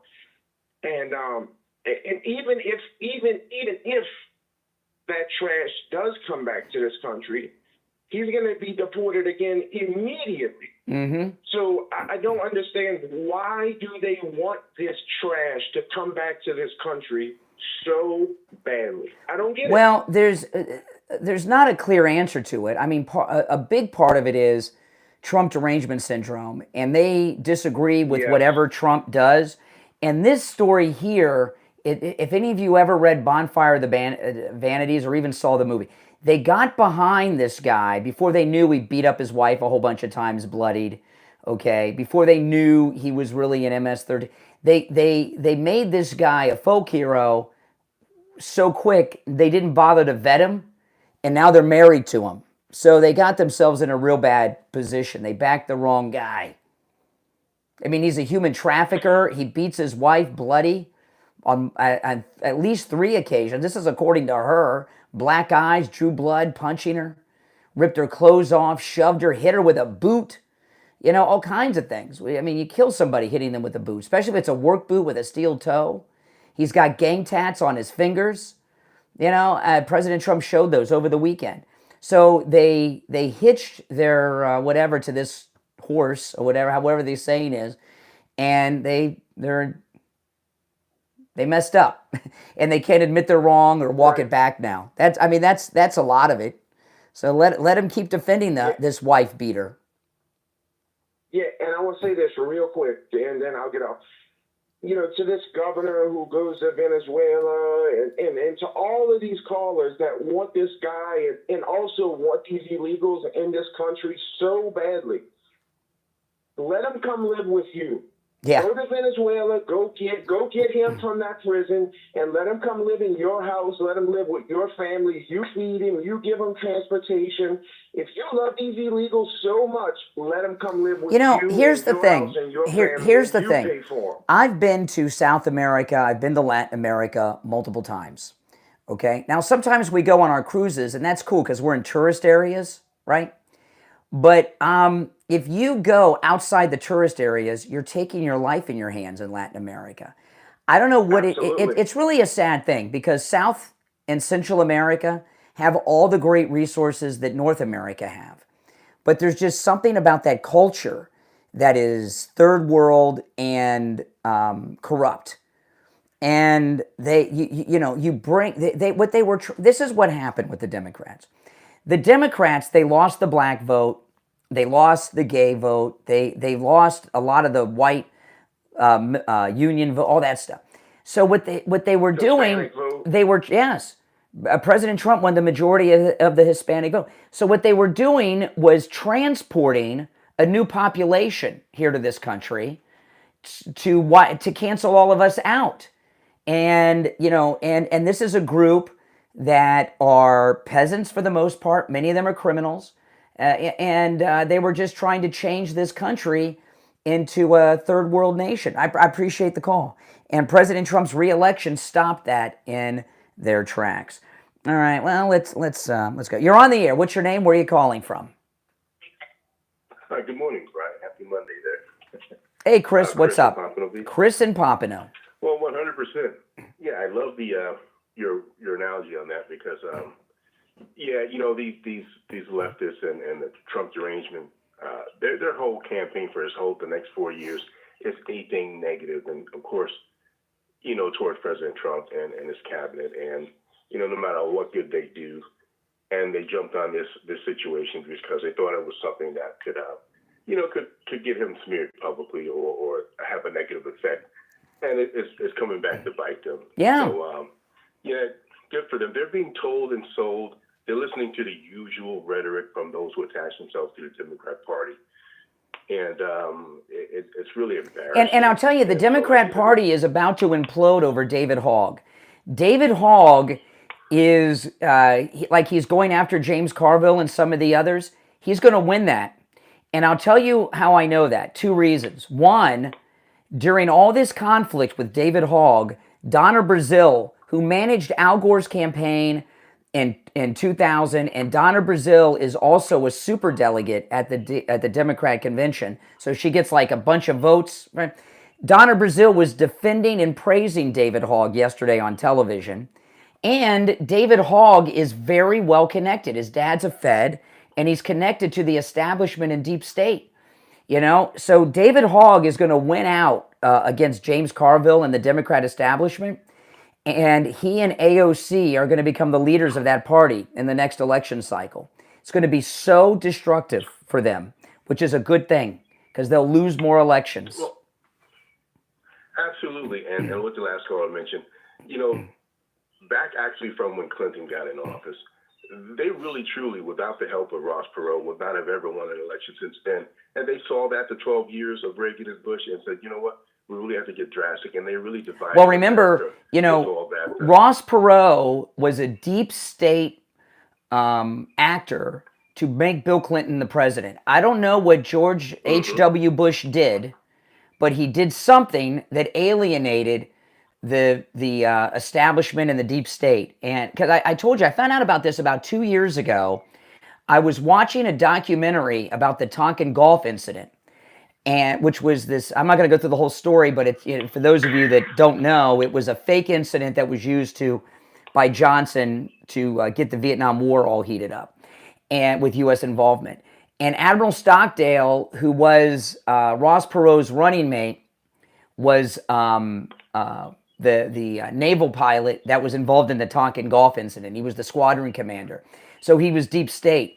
And remember, Ross Perot was in, then he dropped out, then he was back in. It was all about making Bill Clinton president. And that year, Bill Clinton only got like 43% of the vote in the 92 election, something like that. I remember because it was a 3-way race. I don't know what H.W. Bush did. Less than that. It may have been in the 30s. Mm-hmm.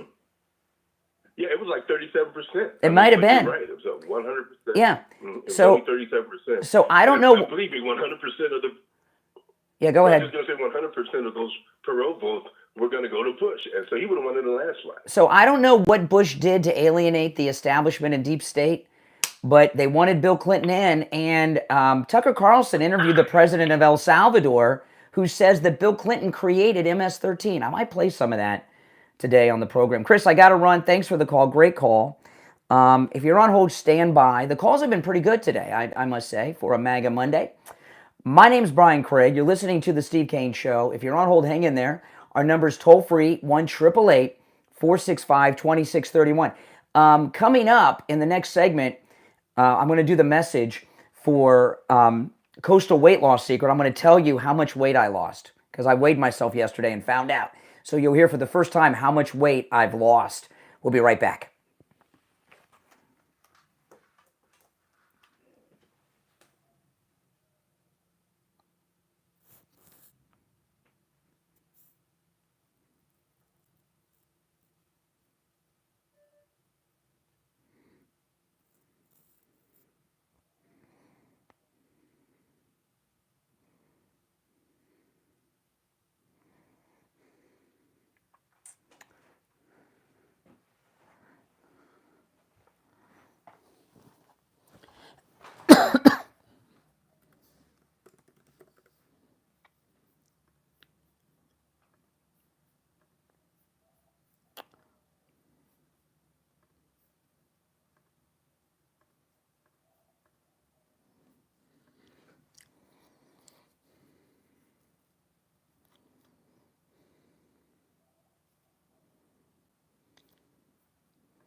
If you're on hold, hang in there, guys.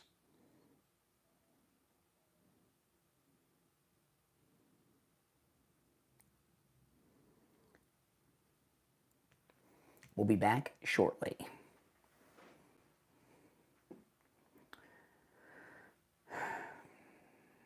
Trump never said that.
We'll be back shortly, guys. If you're new, make sure you subscribe. And if you're already sub, please like the video, if you don't mind.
"20 seconds, we'll be back. If you're on hold, hang in there.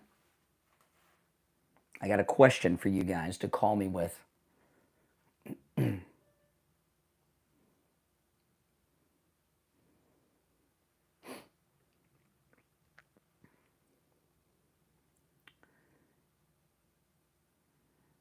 Welcome back, everyone. I'm Brian Craig. It's the Steve Kane Show, Florida's longest running radio show on the radio since 1977, celebrating 48 years on the radio. Callers on hold, stand by. I have a question. This is a serious question. I did a quick Google search during the break and could not find the answer to this question. Somebody in the YouTube live chat room, as we went into break, used a very often used Democrat talking point about the deportation of this wife beater to El Salvador. That the Trump administration admitted it was a mistake to deport him. Who in the Trump administration said that? And where can I find them saying it? Who in the Trump administration said it was a mistake, and where can I find them saying it? 1-888-465-2631. You're on the air. What's your name? Where are you calling from? John from West Virginia. How you doing today? All right, John. How are you? Good. Hey, I just wanted to call in and just a point that I thought might be relevant is what did Clinton have against Bush? Right? Remember that? No. What did Clinton have against Bush? You're talking about H.W. Bush or G.W. Bush? George Bush. The father? Well, there were two George Bushes that were president. The father? No, the son. Well, I've heard George W. Bush, the son, right? Bush, Bush 43, say that he and Bill Clinton are brothers by another mother. I've heard him say that many times over Well- the years. Well, my point was that, do you remember when Donald Rumsfeld announced a $3 trillion missing funds? No, I don't. about I don't, but it wouldn't surprise. So what's the point of your call? We got a lot going on here. That happened days before the 9/11 tragedy. Oh, okay. Days. All right. Okay. You're on the air. What's your name? Where are you calling from? This is Dean from Mega Martin County. D in MAGA, Martin County. What's up, Dean? Hey, brother. Good morning. Hey, back when Obama was letting all the Somalians in, I said, you know what? He's trying to dilute the American voters' power. And it's true, because now you can't get rid of that Omar woman. They've got like 70,000 plus Somalians in that one district. You can't vote her out. That's so, true. Yeah, it worked. Obama brought in a bunch of illegals, and he diluted our power. There he did. Yeah. Sorry? Yeah, you're right. In that instance, you're right. Absolutely. And they were trying to do that nationwide. Yes. But what President Trump and the Republicans are doing, and they're going to do this through legislation. It might be in the big beautiful bill. Even though states handle the elections, they're declaring federal elections under federal authority. So they're going to be passing a lot of laws that'll stop all this meddling. Hey, I appreciate the call. We got a bad connection from Martin County, but you're right on the money. All right. You're on the air. What's your name? Where are you calling from? It's Joshua from Alabama. Yeah. What's up? I've got an answer to your who said it. You said it was an error for deporting that fellow. Yep. It was a lawyer named Erez Revini, and that person has been fired. Okay, so I don't know, some lawyer. Okay, so when I hear Trump, when I hear them say, and the question I asked that this guy's from Alabama is answering is this: the liberals have this talking point. The Trump administration admitted that the deportation of this wife beater was a mistake. So who said it? That when I think of the Trump administration, I think of Homan, Pete Hegseth, Bondi, Marco Rubio, the president, J.D. Vance, even Linda McMahon, I don't think about some lawyer whose name we don't know. I can't, you just told me his name and I forgot it already, right? So the Trump, and they fired that guy. So the Trump administration never said that. Some lawyer does not speak for the administration. That's like saying, that is correct. So the Trump administration never said that, is the point of this call. Yes, it was just the lawyer that said it during oral back and forth with this judge. Yeah. And, So it's another, appreciate the call. So it's another lying Democrat talking point. There you have it. Boy, we've had some great calls on the program today, haven't we? Now, I know we're talking about this replacement theory, which I believe is replacement fact. I pulled this up today. This tells you what the Democrats are all about. This is Senator Chris Murphy. He's on MSNBC talking to this Chris Hayes guy over on MSNBC, and he slips at the end. Listen.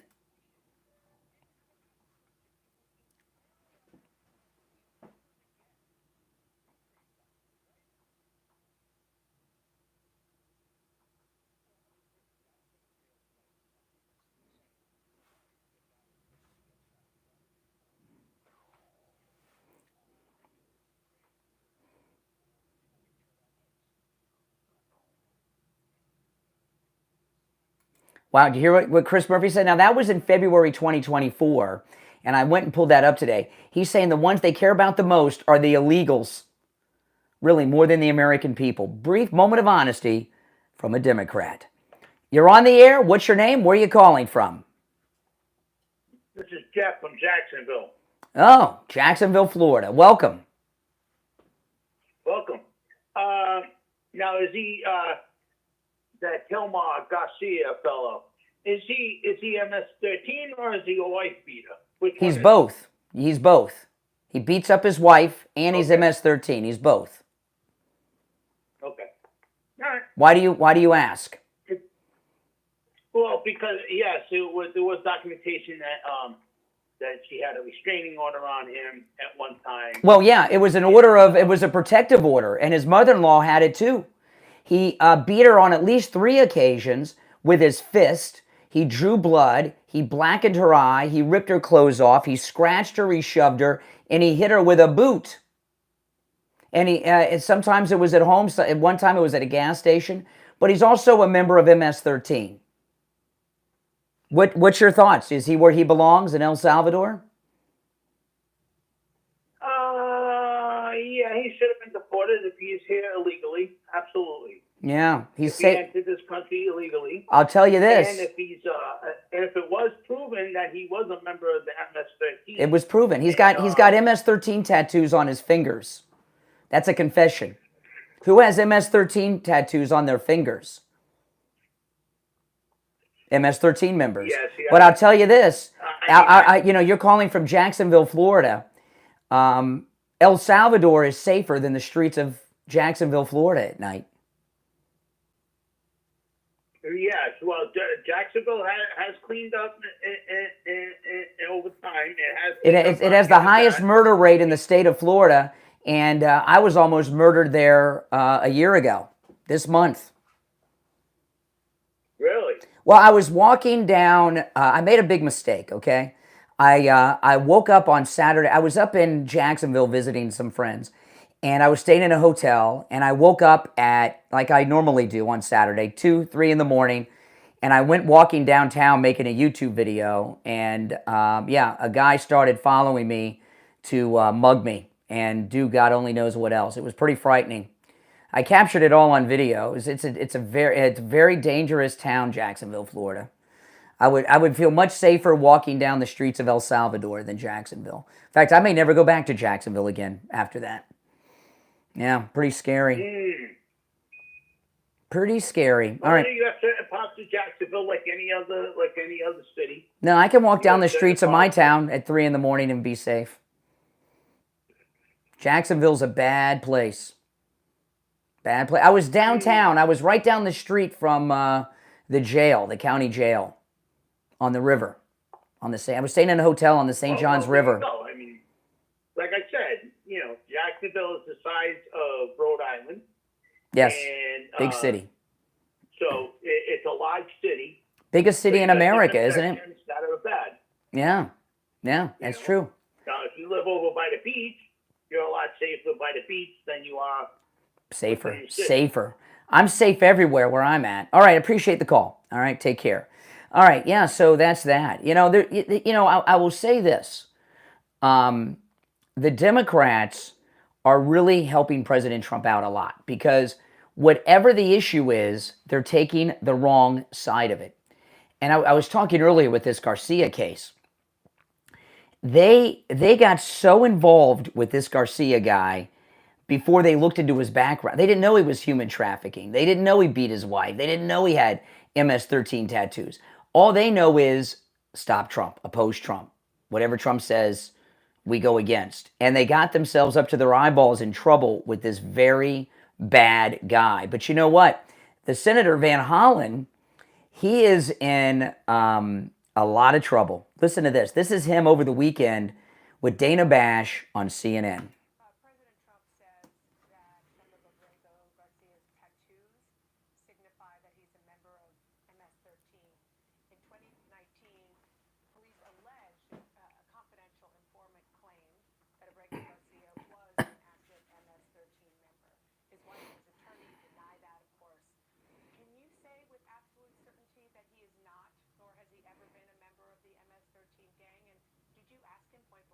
Okay, so that's Dana Bash, CNN. She's interviewing this idiot, Senator Chris Van Hollen, who looks like he violated the Logan Act and could face some criminal charges. She said, do you have any evidence that he's never been a member of MS-13, and did you ask him? So listen to Van Hollen's answer. Well, Dana, what Donald Trump is trying to do here is change the subject. See? This is Van Hollen admitting that he is MS-13 because he didn't acknowledge her question. I'll play the whole thing, though. Well, Dana, what Donald Trump is trying to do here at hand is that he and his administration are defying a court order to give Abrego Garcia his due process rights. They are trying to litigate on social media what they should be doing in the courts. They need to put up or shut up in the courts. Let me tell you, I decided to write this down so I could be absolutely accurate as to what Federal District Court Judge Zinnes said about these allegations. Okay, notice he totally ignored her question. So that means Van Hollen knows that he's trying to bring a member of the MS-13 terrorist organization back to his state in Maryland that he represents. My goodness, what kind of United States senator does that? A Democrat, that's the kind. All right, we're going to take our break. When we get back, I'm going to tell you guys for the first time how much weight I've lost thanks to Coastal Weight Loss Secret. We'll be right back.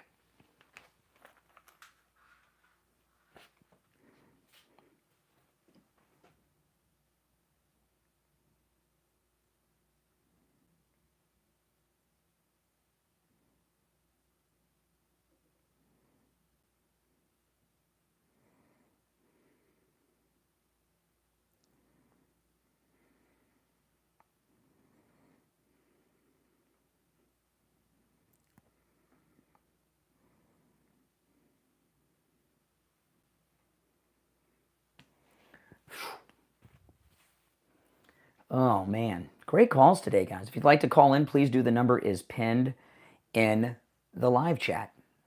Toll free no matter where you're watching. Got some other audio I want to play. Oh, yes, I want to play the... Definitely want to play this. Hold on.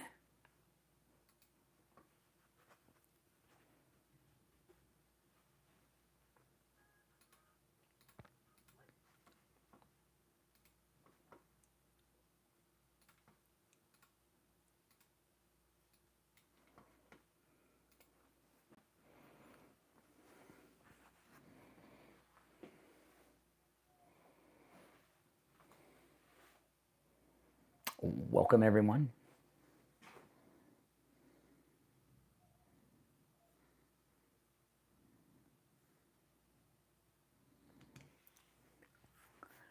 And let me see, I got a couple other things I want to get in here.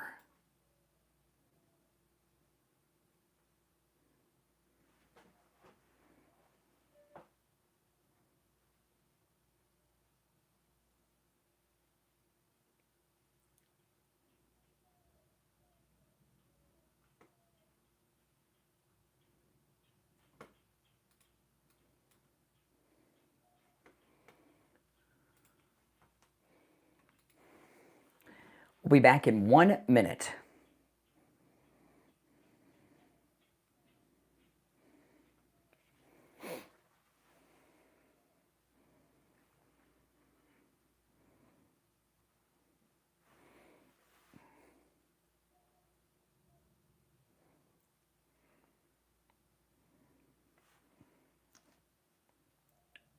This is a break, radio station break.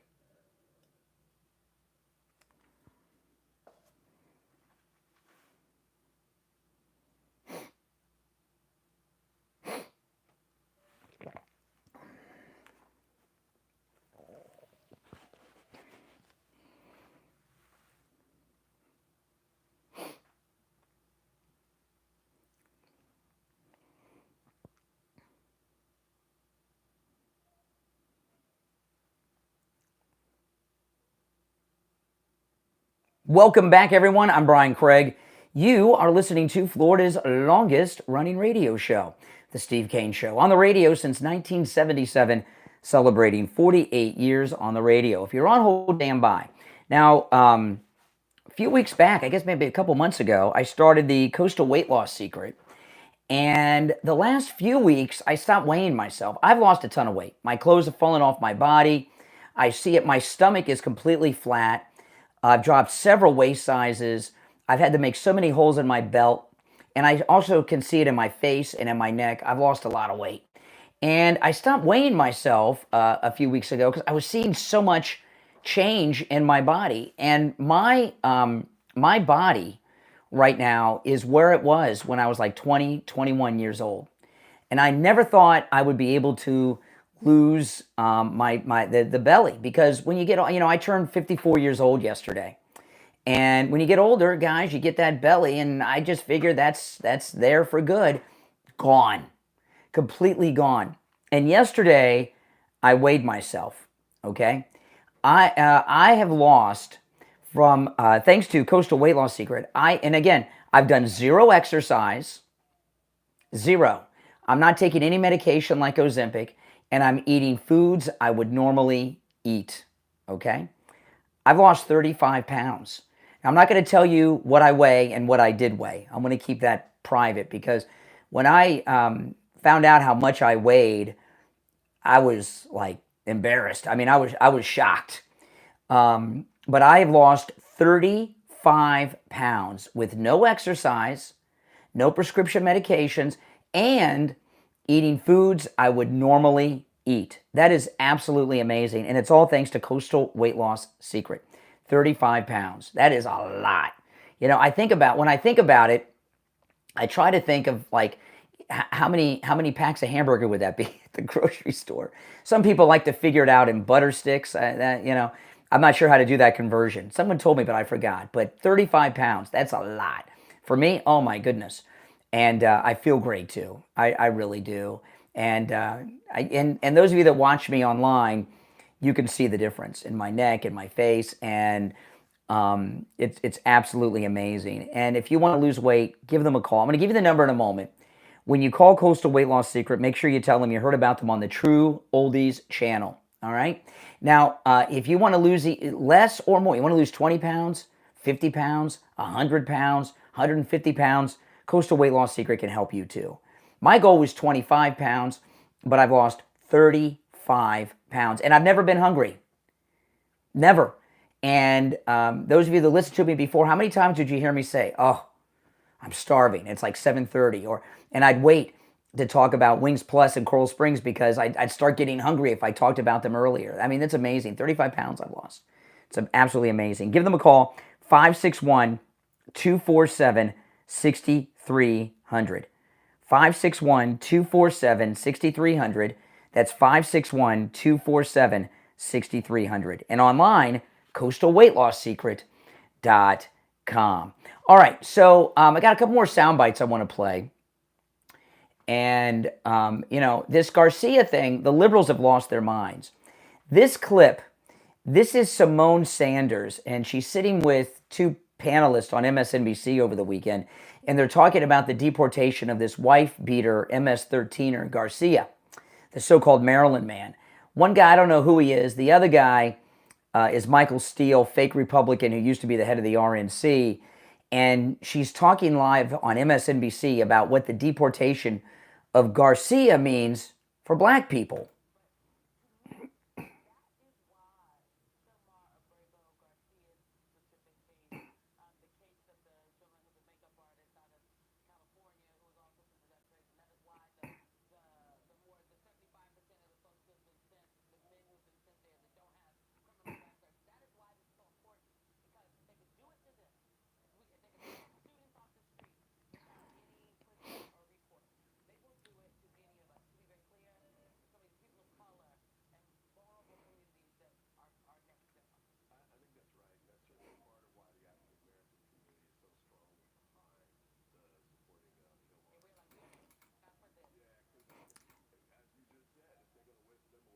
Yeah. Okay. So African Americans, black people are the people that are being deported are people that are in the country illegally and not U.S. citizens, and people who have some type of visa that have violated the condition of the guest visa because they're organizing for the Hamas terrorist organization. It's not the same as black people being taken off the streets. Okay. And that's just the way of it. Now, I do want to share this. I mentioned this earlier, this division going on with David Hogg at the DNC. This is David Hogg on CNN over the weekend with Jake Tapper. And then I'll play a little bit of this, then we'll talk about it.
Okay, it goes on and on. Okay, so David Hogg, and I'm here to tell you guys that David Hogg is going to win this over James Carville and the others. Okay, and he's going to become their leader, and he's going to become their leader because of two things.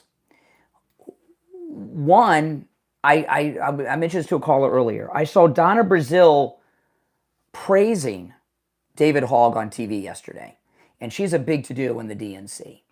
But the main reason David Hogg, if you look at those Parkland kids, he's the only one still out there. All the other ones have gone back to a normal life, whatever that is. He's the only one there. His dad was in the FBI. He is very well connected, and he's got very powerful, connected people behind him, pushing for him. So David Hogg is going to prevail, and he very well may become the head of the DNC. Maybe he won't have the title, but he will become the most powerful person in the DNC. And they're pushing really hard to have AOC and Bernie Sanders run right now. And, my initial thought is, this is a good thing because David Hogg is very self-destructive. David Hogg, and you can go back to the Parkland Kids days until now. And you'll hear him say this. David Hogg believes that young people should have a more valid voice than older people because they're going to be here after the older people are dead. They're going to live longer because they're younger. And he seems to not understand that he's getting older too. He's like 25 now. He's no longer a high school kid. He's getting older too. So should high school kids have opinions that trump his because they're younger? It's an ageism that is very bizarre, and it's very Logan Runish, if you're familiar with Logan's Run. He is a very dangerous person in the Democrat Party, to the point that even Donna Brazile's afraid of him. There's this story today that he gave $100,000 to some Democrats. Where did that money come from, and who's he to give it out? He cares about one thing and one thing only: his own power right now. He's trying to elevate himself in the corridors of power, and that's where he's going right now. But when I see Donna Brazile cower down and defend him after the way he spoke about James Carville, who used to be like the most powerful guy in Washington. He was President Trump's top guy. President Clinton's top advisor. He got President Clinton elected, and he's out now. David Hogg has more power than him, and Donna Brazile's afraid of David Hogg. So I don't know if it's a good thing or a bad thing. In the immediacy, it's a good thing because he's very self-destructive. AOC's self-destructive. Jasmine Crockett's self-destructive. There's division inside the Democrat Party. We want division going into the midterms, because the way the polling is looking, this may be like the only midterm that I know of. That maybe there's been one, but it's the only one I can think of where the incumbent party may actually gain seats. Who knows? Historically, the party in power loses seats in the midterms, and a lot of that is because energy around a candidate's lost. In the presidential season, there's a lot of energy and excitement, and we have the Trump rallies, and I don't know if we're going to have that in the midterms, but rallying behind Trump-endorsed candidates and Republicans in the midterms is very, very important. And with this division in the Democrat Party, we got a good chance to gain some seats, in particular in the House, where we really need them. But this division in the Democrat Party is good in the short term, but at some point they're going to unify behind somebody, and it looks like David Hogg.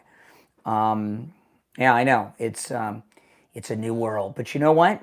The majority of people in this country are conservative. That's why Trump did so well. The media have given us a false impression for a long time that liberalism was the mainstream. It's not. Liberalism has always been a minority opinion in this country. It's just they're overrepresented in media and in entertainment, so they seem much more influential than they actually are. All right, we're coming up on the top of the hour break. If you'd like to comment, please do. Our number's toll-free, 1-888-465-2631. It's a toll-free call no matter where you are listening. 888-465-2631. 888-465-2631. I'm Brian Craig, You are listening to Florida's longest-running radio show, The Steve Kane Show, on the radio since 1977, celebrating 48 years on the radio. 2 hours down, 1 to go. We'll be right back.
Hey. Yep. What's going on? Oh, okay. All right. I'm going to put you on hold. I'll pick you up in just... Okay. All right. Hold on.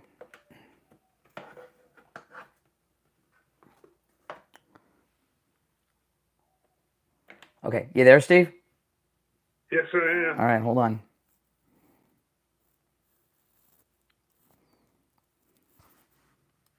Are you there? Yep. I'm here. Hold on. We'll be back in just over a minute.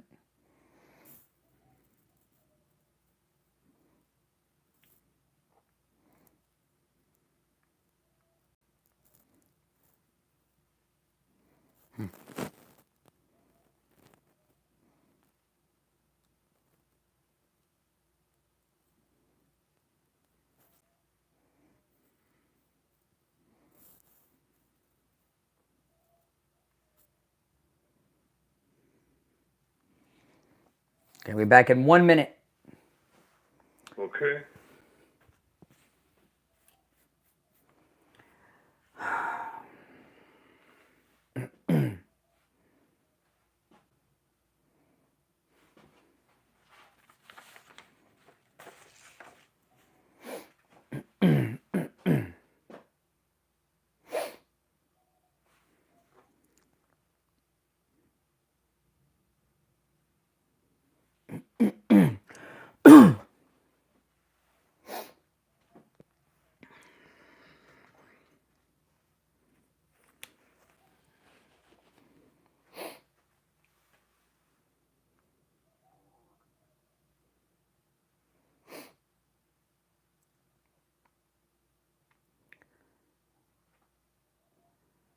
Welcome back, everyone. The third hour of this Monday after Easter has begun. It's the Steve Kane Show, Florida's longest-running radio show. I'm Brian Craig. Steve Kane joining us. How you doing, Steve?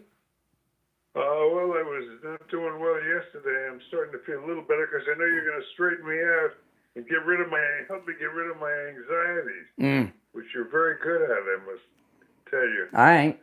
But it was, what I see going on over the weekend scares the living you-know-what out of me. And I called you, as usual, to calm me down, and as usual, you did calm me down, somewhat, but I still have a lot of questions that I need answers for. Basically, the theme of this thing is, why do you feel so good and I'm so nervous? Because you watch Fox News on Sunday. And Sunday on Fox News is very anti-Trump. But I don't know. So what are you worried about? Well, all right. Let me just. I got two things written down here that off the top of my head. All right. First is in reference to Omar, the gangbanger. The MS-13 terrorist that beats his wife, Garcia. Yes, Kilmar. Exactly. What is it in this situation? What is the? I'll just ask a status question. What is the status of that case as far as the Supreme Court's last ruling? What is the Nothing. status This as of Supreme today? Court ruling that came down on Saturday morning, I tell you, these outlaws in the Supreme Court that are involved in a judicial coup against the President of the United States, since when do these jokers put their robes on at Well, like what is 5 the a.m. on status of it? Saturdays? The ruling of the Supreme Court on Saturday morning had nothing to do with What Kilmar. was it? There's a small group of Venezuelans in Texas, a small group, like a couple of vans, like a bus full of Venezuelans that were being deported, that they stopped. Well, their opinion was they should not be deported. It was like 1 or 2 buses of specific Venezuelans at a specific location. The latest status of the case? Yeah, now the way the media are portraying it is that the Supreme Court ruled that none of these illegals can be deported. It was for this small group that filled 1, maybe 2 buses at this specific location in Texas near the Mexican border. Just this one group.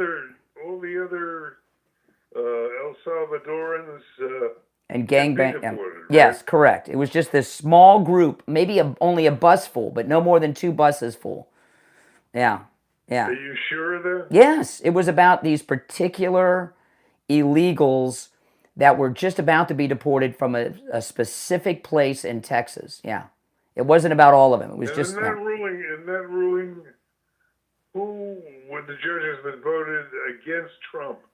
2 very good ones, Alito and Clarence Thomas. No, they voted for. They voted. They were on Trump's side, and they said the Supreme Court had no authority because it had not gone through the appeals courts yet. So who are the villains here? Everybody but Clarence Thomas and Samuel Alito. The other 7 justices.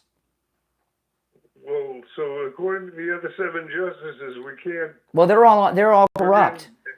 They have no authority. Well, but their ruling is the operative one now. Well, here's the as I thing, understand Steve. it. Here's the thing. The Supreme Court of the United States is not the supervisor of the President of the United States. This idea that they've been telling us lies our whole lives in school, okay? That we have 3 branches of government that have separate but equal power. That's not true. We have 3 branches of government that have separate powers. They're not equal, okay? And the Supreme Court does not... The president is oath-bound when he takes the oath of office to protect and defend the United States from enemies both foreign and domestic. We have an army of 20 million illegals, tens of thousands of barbarians from these gangs that murder and kill people and traffic people and do all kinds of business. He is oath-bound to deport them. The Supreme Court has no authority over the president. Well, but that's your opinion, but it's not the decision of the Supreme Court. Well, all they have are It's a opinions operating too. decision. All they have are opinions too. They just give their opinions in Yeah, robes. but they're the Supreme Court. So what? The Supreme Court, Steve, your opinion and theirs? the Supreme Court ruled in Dred Scott that black people were property. The Supreme Court ruled that segregation was okay. Just because You really don't see how that's going to end up in a what do they call it? This is who the president answers to. Constitutional crisis. If the president breaks the law, there's a process in the Congress to impeach him and remove him from office. These judges do. The president does not answer to judges. Is that what you're so optimistic about? That process? Well, first off, their opinion, which was not an official Supreme Court ruling, it was an opinion on this, only involved a bus or 2 of illegal Venezuelans at this one location in Texas. It was not about all the deportations. It was about a couple So dozen. you're saying, don't worry, he's going to be impeached. No, what I'm saying is that if the president goes outlaw, which this president's not done, there's a system in Congress to impeach him in the House and try him in the Senate, and if they get enough votes, remove a president, which has never happened. The judges do not supervise the president. All they do is give opinions. This is a judicial coup, a judicial insurrection against the president. They have no authority over the president, the Supreme Court. None. He does not answer to them, and they are not his boss. All right, well, maybe from our little dialogue here, maybe the audience can understand why I'm not feeling very chipper. Well, because I told you, don't, Steve. Overjoyed. Steve, don't watch Fox on Sundays anymore. It's bad for your mental health. No one should do that. It's that simple. Yeah. Yeah. You're better off watching CNN or MSNBC than watching Fox on Sunday. That, I'm telling you, is there any other anxieties that I can help with? I'm not a therapist. I have a couple other questions for you. I'm not a therapist. I'm not a life coach, but I can pretend to be one from time to time. You're not a therapist. You're not a lawyer. Well, I know this, that the federal judges, including the Supreme Court, are not the president's boss. That there's an impeachment and trial in the Senate process for a president who breaks the law. So if Mike Johnson wants to impeach him and have a trial in the Senate, that process could happen. But these federal judges have no authority over the president. Steve, I'm going to put you on hold for a second here. Our phones are ringing off the hook. Hold on. All right. Do I got you back, Steve? Yes. Okay. These judges have no authority over the president. None. And so what if they give opinions? We're giving opinions. We're just not wearing robes. You want to take some calls? Yeah. All right. That's what I had in mind. Okay, let's go. Actually. All right, let's go. You're on the air. What's your name? Where are you calling from? Fran from San Antonio, Texas. Hey, Fran. You need to read the ruling. The ruling just puts in forbearance the deportation order until it goes through the whole system. No, there's a group of Venezuelans at this particular location in Texas, 1 or 2 buses worth. They were about to be deported. They even had them on the buses. They have ACLU lawyers. The ACLU lawyers went to, they're private lawyers for the ACLU. They went to multiple federal courts at different levels throughout the country, including the Supreme Court, about this particular group. It's not about all Venezuelans. It's about this particular group. But read the order. It's the only class. And the thing is, what happened is Trump jumped the gun, and it hadn't gone. The Fifth Court of Appeals, the Fifth Circuit hadn't ruled. No, he didn't jump the gun. He's doing the right thing. He's protecting. This country's been invaded. We've been invaded by, and he is repelling enemy invaders. Well, let me ask one question. The key question here. So, according to your view, the way you see it, Brian, how is Omar? We'll keep wanting to call him Kilmar Garcia. How is Kilmar going to end up? Kilmar Garcia has nothing to do with this Supreme Court ruling. It has nothing to do with him. The president of El Salvador said he's staying in prison in El Salvador. So that's the end of that case. Well, they're still going to gripe about it, but he's not coming back. But the thing is, with the current ruling,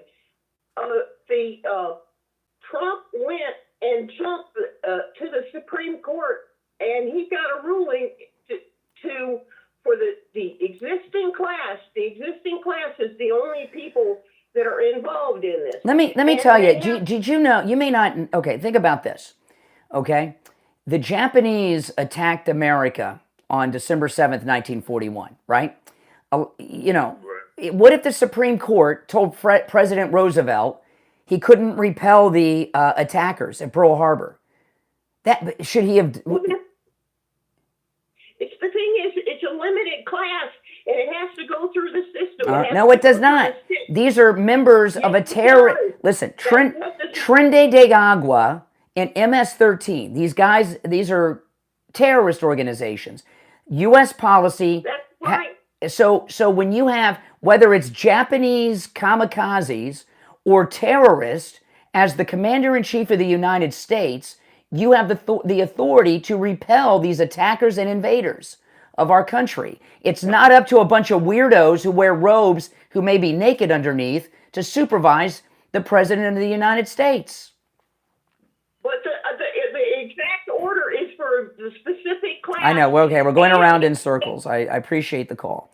We got a break, Steve. All right. If you're on hold, hang in there. It's the Steve Kane Show. Steve Kane is here. I'm Brian. We'll be right back.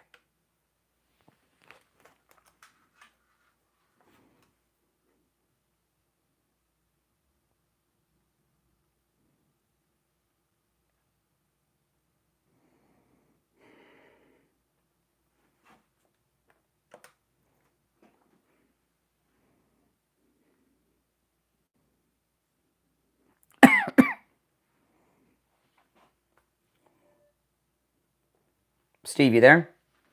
Yeah. All right, hold on. This is good. Yeah, Let's go to the call. Yeah, we will. We're not back yet. So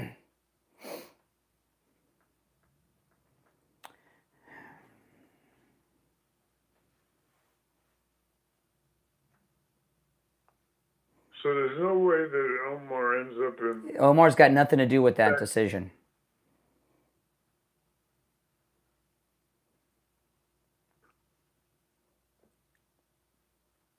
I thought the whole thing is... All right, hold on, Steve. Hold on. Wait. We're going to just do it on the air because we're going to be back. Hold on.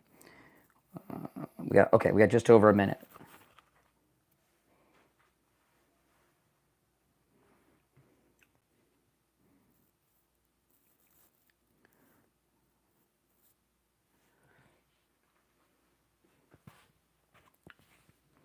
One minute, we'll be back.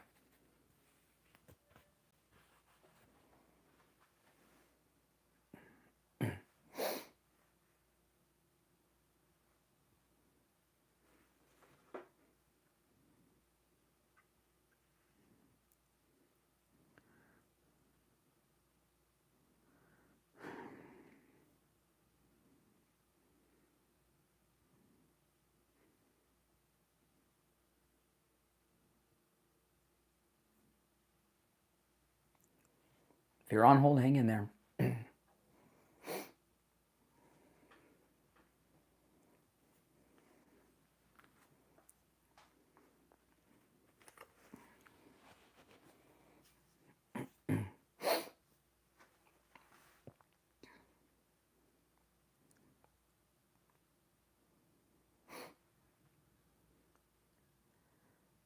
Welcome back, everyone. It's the Steve Kane Show. I'm Brian Craig. Steve Kane is here. You want to go back to the phone, Steve? What do you want to do? After a quick question, I just want to clarify one small point. So are you telling me that the return or non-return of Kilmar Garcia. Omar, yeah. Are you saying that that's not even a relevant issue here, that that's been decided? Yeah, the president of El Salvador is not returning him. He's a citizen of El Salvador. He's in prison there. And what are we going to do about that? Nothing. He's where our government wants him there. President Trump's the head of our government. It's U.S. policy. Is that what the Congress is saying? The Congress is on our side. Yeah, it's a MAGA Congress. Yeah. Okay. All right, let's go back to the phones. You're on the air. What's your name? Where are you calling from? Good morning, Brian, Steve. What's your name? Where are you calling from? Tom, Florida. There is due process. These gangs are horrible. Okay, they do need to do something about it. If the guy is an American and he got thrown in with the bunch, it's... He's not an American. Get him home. He's not an American. He's a Central American. Okay. God bless the Pope, too, for dying. It's, gosh, I mean, J.D. Vance just saw him the day before. God, I don't know if that's a sign or if that's just bad luck. Hey, No, just a bad call from you. So you're telling me now that there's only... So Amy Coney Barrett, she's a bad news, right? You're telling me Amy Coney Barrett, in President Trump's first... In President Trump's first term, Amy Coney Barrett almost killed President Trump. She gave him COVID at the White House. She gave him COVID. Okay, it wasn't that super spreader event with no masks or anything, right? I don't know if they were wearing masks or not, but she gave him COVID.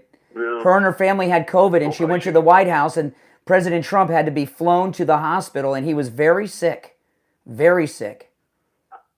He could hardly stand up. He was so sick. Okay, so you think she knowingly did that? She went to the White House. Some people think so. Some people think so. Brian, oh my God, the conspiracy theories that come out of your mouth with no fact is hilarious. Okay. Look at this fake laugh this guy's doing. This fake laugh. No, it's fake because you got to be kidding me, man. The way you think. Steve has perspective. You have blind loyalty to this guy. And what do you have? What do you have? Blind disloyalty? I have common sense. It's free, bro. Common sense. Share. Give an example of your. Okay, hold on. You say you have common sense. I question that. With the issues we're talking about today, with the issues in the news today that we're discussing, give us one of your common sense opinions. Well, the only news that's been on today has been about the Pope, which I already said, God bless him. I hope that's very unfortunate. No, that's not. Everybody feels sorry for someone who died. I'm talking about with Kilmar and Trump. Let's hear. You don't feel sorry as a Catholic? Yes, that's an obvious thing. We're talking about the deportations and President Trump. Let's hear a common sense opinion. The deportations, yes, but I mean, Brian, once you start going around that corner, which the Supreme Court did. What corner? What corner are we going around? The Supreme Court already gave him the power, saying that the president, while he's already the Supreme Court doesn't give the president power. Tom, I asked for a common sense opinion, not stupidity. The Supreme Court. Ready for this? Excuse me. No, I'm not. Okay. The Supreme Court does not give the president authority. They're not his boss. Okay, that's funny because he went over there like he was. When they did, okay, hold on. He went in front of them to get a ruling on whether or not the president has powers to prosecuted or not. They're not his boss. Do I want to answer? No. Thank you for that out. I appreciate that. He gave me that out. Do I want to answer? No. Steve, there's this idea that the Supreme Court is the president's boss. When did that start? Since when does the president have to run things by the Supreme Court? They're not his supervisor. Did you learn about that in school? Did I lose you, Steve? Well, no, I'm here. I mean, I guess I thought you were asking Tom the question. No, I got rid of Tom. Okay, yeah, I know that. I was going to point out he can't answer the question since you hung up on him. But because I was kind of looking forward to what he would say. Well, he gave me that out. Do you want to hear my answer? And I said no. I wanted to get. I don't even think I asked him a question. What did I ask him? We're involved here in the search for truth. You can't get the answer if you hung up on him. I had him on for like 5 minutes. He was giving me a headache. I'm sure there's more where he came from. Well, listen. The president does. The only mechanism that a president answers to is the Congress through the impeachment process, where they'll have a trial in the Senate if he's impeached in the House. That's it. Okay? The federal judges, the Supreme Court and these lower judges are not the supervisor or boss of the president. He does not answer to them. Is the Supreme Court is the final arbiter, as I understand. Well, I know that the left would like you to think that, but that no, not in this instance. The United States has been invaded. We are an occupied nation. We have over 20 million invaders occupying America right now. If you accept that they're a category of well, the Trinidad, yes, Trinidad Agua and MS-13 are terrorist organizations. I mean, imagine if we had tens of thousands of ISIS and Al-Qaeda in this country, in American cities, living off the government, and the president was repelling ISIS and Al-Qaeda, who would go against that? Right? MS-13 and Trinidad Agua are the same as ISIS and Al-Qaeda according to U.S. policy. They're terrorists. They're international terrorist organizations. And he is repelling these invaders from our country. That is what his job is. Now, I want to tell people If you don't feel safe at home, call Sloman's. You know, the doorbell camera from Sloman's is amazing. You know, with the doorbell camera from Sloman's, which you can get for free with the installation of your Sloman Shield, you get a notification on your cell phone anytime there's movement at your door. It's amazing. It's a great part for your home security system, and it's also spectacular just for the convenience of it, right? If there's a knock at your door, you don't have to answer the door. You know, I mostly what I use, I don't have people trying to break into my house every day, thankfully.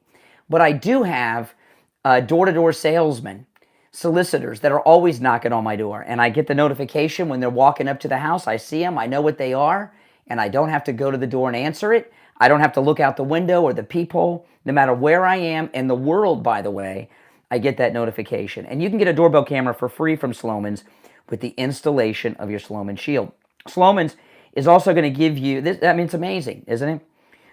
When you use their low-cost central station monitoring, you're going to get an LED touchscreen, a motion detector, 10 contacts, a lifetime warranty, a backup battery, plus with the installation of your Sloman Shield, you can get that free doorbell camera.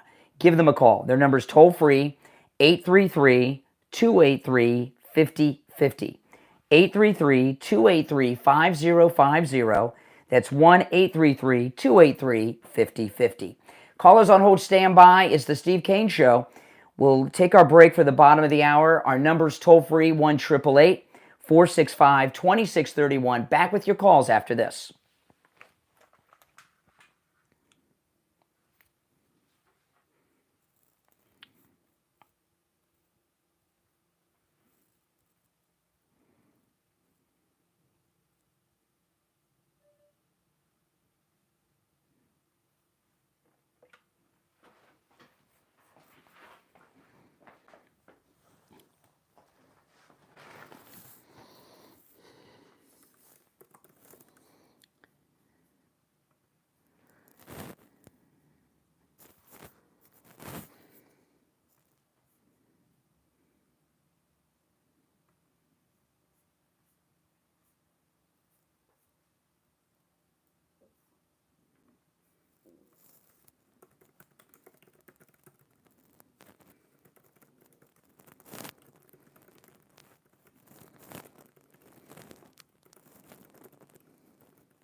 Steve, you there?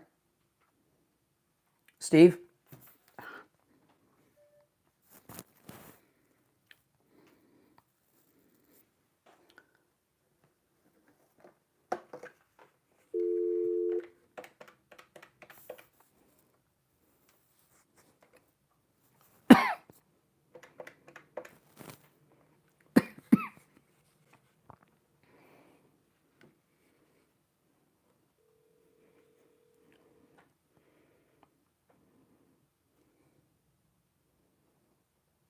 Hey, hold on. I lost you. Hold on. We're still in break. Hold on.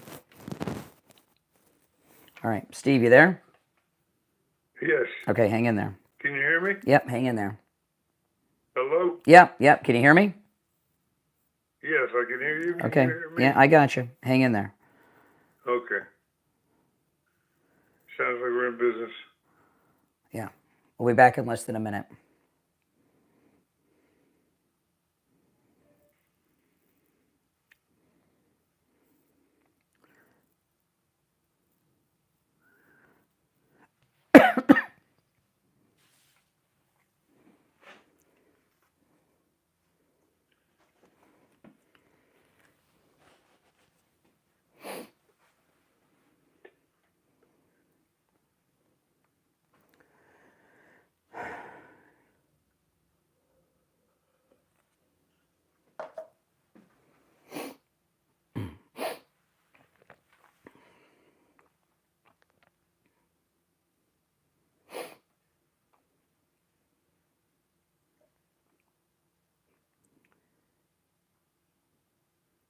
Welcome back, everyone. I'm Brian Craig. It's the Steve Kane Radio Show, Florida's longest running radio show. Steve Kane's here. Do you want to go back to the phone, Steve? What do you want to do? Yes, if we can. Yeah, absolutely. Hang in there. Hold on. Let's go. You're on the air. What's your name? Where are you calling from? Helen from Massachusetts. Hey, Helen. Hi. Hope you guys had a nice Easter. Regarding Steve, the Supreme Court is just a reviewing court. That's all it is. It doesn't have power over our president. They can try to be persuasive, but the ultimate decision lies with the executive branch. I mean, the legislative branch creates the laws. The Supreme Court reviews the law to make sure it's constitutional. The executive branch enforces the law. So I'm guessing President Trump, because he's a lawful man, he likes to follow the law, maybe they're reviewing laws regarding this ruling to make sure it's on the up and up. But he can choose to, if he's persuaded, to When you say this follow the ruling, Supreme which Court. ruling are you talking about? The one that's keeping those Venezuelans in Texas. This one group of Venezuelans. Yeah. Couple buses full. I thought he was being respectful and nice, keeping them there, but Well, they made it, but they have a decision already, right? It doesn't matter what their decision is. it doesn't matter. They're not the boss of the president. The president enforces the law.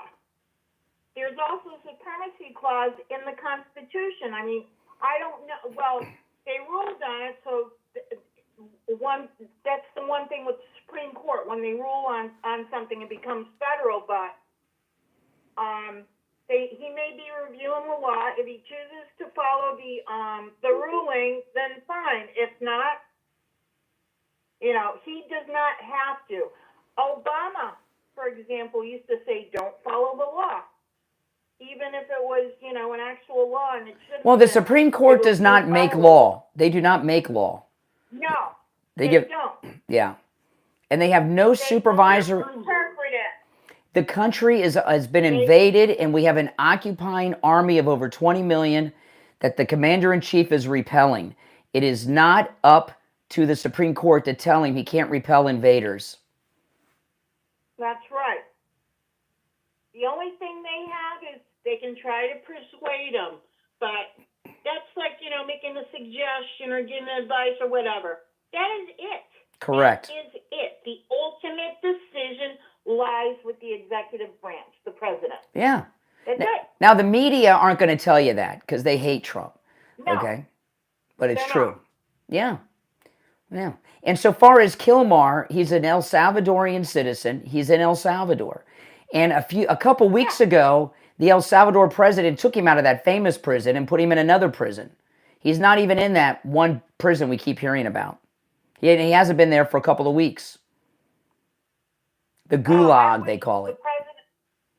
Yeah. I wish the president of El Salvador would have arrested Holland, thrown him in the prison, and just, waited for him to get President Trump to get him out. Well, he's a coward, too. he's in trouble. That Maryland senator's in trouble. People have been talking over the weekend that he violated the Logan Act, which is what they got General Flynn on, which is interfering in foreign policy. So he may be facing some criminal charges.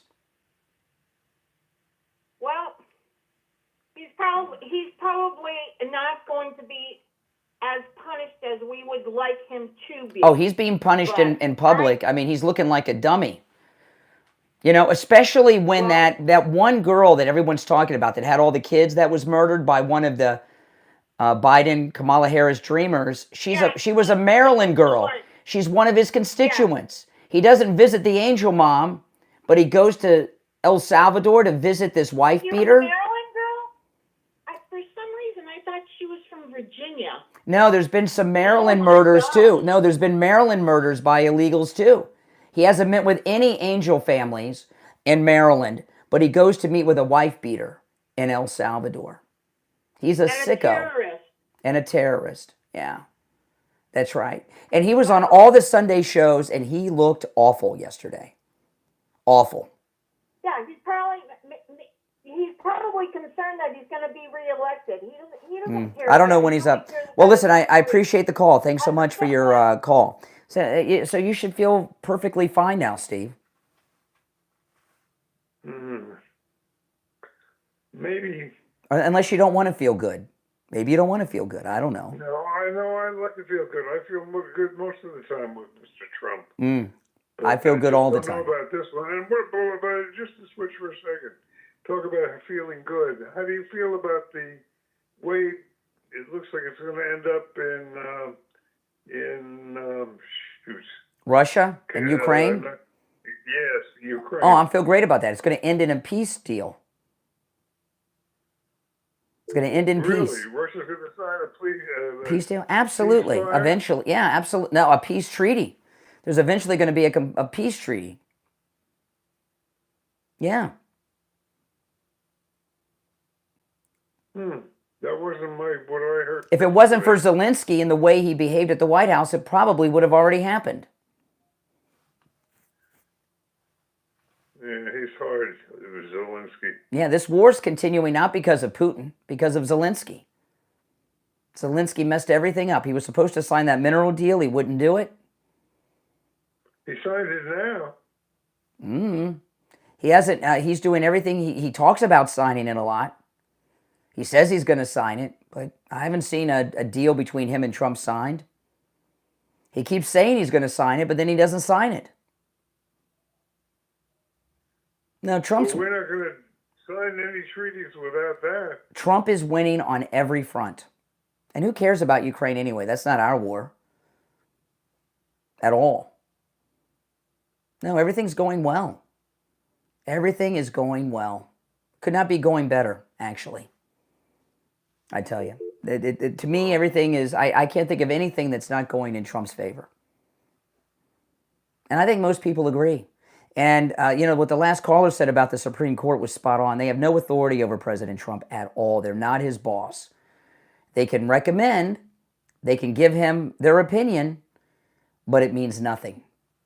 Nothing.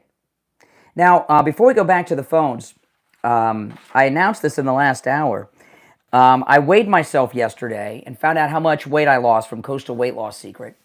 And I've not weighed myself in a few weeks. But I could see that the weight was just melting off my body. My stomach is completely flat. I've lost, I don't know how many waist sizes, okay? My face, my neck are so thin. I know I lost a lot of weight, but I didn't weigh myself for the last couple of weeks. I weighed myself yesterday. I have lost 35 pounds.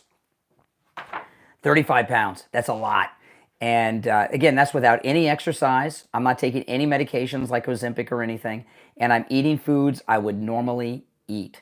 You can do the same thing. Give them a call. If you want to lose 20 pounds, 25 pounds, 50 pounds, 100 pounds, 150 pounds or more, Coastal Weight Loss Secret can help. Now, when you call them, make sure you tell them you heard about them on the True Oldies channel. Here's their number, 561-247-6300. 561-247-6300. That's 561-247-6300. And online, coastalweightlossecret.com. No, this is an amazing time we're in, Steve. This is a time of winning. But the fake news want you to feel like we're losing. Right? So what you're going to get in the news is just constant negative stories. That's just it. You don't feel any better than when you came on, Steve. No, I don't really. I remain unconvinced. No? Well, Steve, I'm going to put you on hold for a minute while our phones are blowing up here. So let me answer all these very busy phones. All right, hold on. All right, you back with me, Steve? Yes. All right, let's take some of these calls. Maybe somebody else can make you feel better. You're on the air. What's your name? Where are you calling from? You're on the air. Once, twice. All right.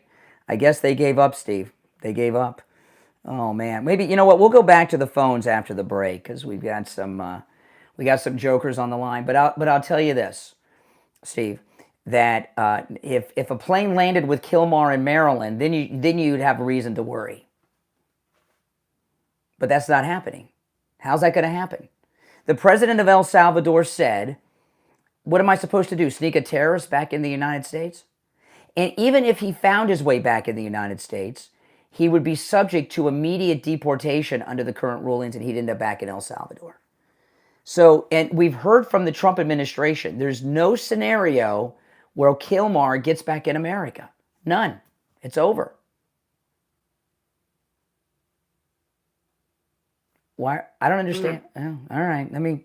I don't understand why I'm so skeptical. Because you watch Fox News on Sundays. I tell you, don't do that. That's where all the Trump haters are. All day long on Fox News on Sunday. That's where the Trump haters are. I watched Fox all day yesterday. I saw a lot of support for Trump. Well, then I don't know where you're getting these crazy opinions. Then where are you getting these crazy opinions? Well, I got them mostly on Saturday. Oh, well, Saturday's no better, apparently. You know?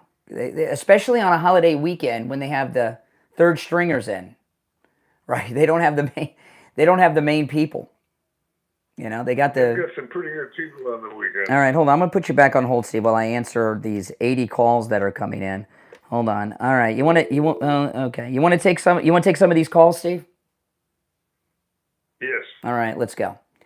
All right. You're on the air. What's your name? Where are you calling from? Tom from Horseheads. All right, Tom. Thomas. It looks like Joe Rogan disagrees with you on Abrego. So what? Who cares? Well, I think he's smarter than you. Okay. Well, what did he say? Fill us in, Cole.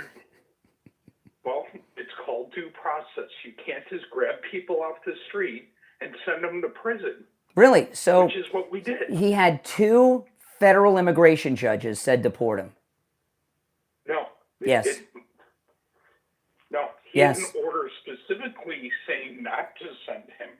He had a social security number. He was allowed to. How can an illegal have a hold on? How does an illegal alien have a social security number? So you're telling us not only is he a wife beater and terrorist, he's committing social security fraud? He's going through the No, wife beaters are not eligible for citizenship. It's a disqualifier. Do you just make up rules as you go along, or do you want? No, I listen to Pam Bondi, the Attorney General of the United States, who's talked about that. Marco Rubio and Stephen Miller. She's a joke. To you. And you know it. To you. Hey, let's see this. Let's try this scenario. A Democratic president gets in office, and he snags the Proud Boys off the street, the ones that were pardoned, and sends them to a prison in a foreign country. That's different. Are you okay with that? No, that's different. They are American citizens.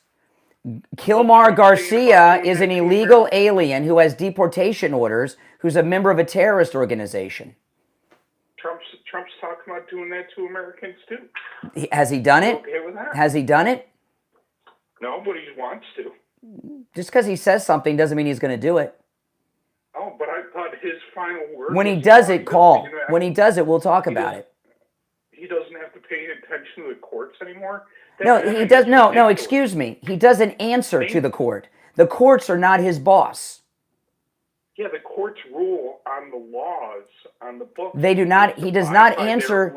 He does not answer to the courts. No, he has to abide by. No, he doesn't. No, he doesn't. Yes, he does. No, he doesn't. The court has the final word. No, they don't. No, they don't. Name There's a if the president, okay, if it's illegal for the president to disobey the Supreme Court, and he disobeys the Supreme Court, what happens? It's called a constitutional crisis. No, but what happens? What happens? There has not been. What happens? Hasn't been a scenario. I'm trying to answer you. Will you stop saying that?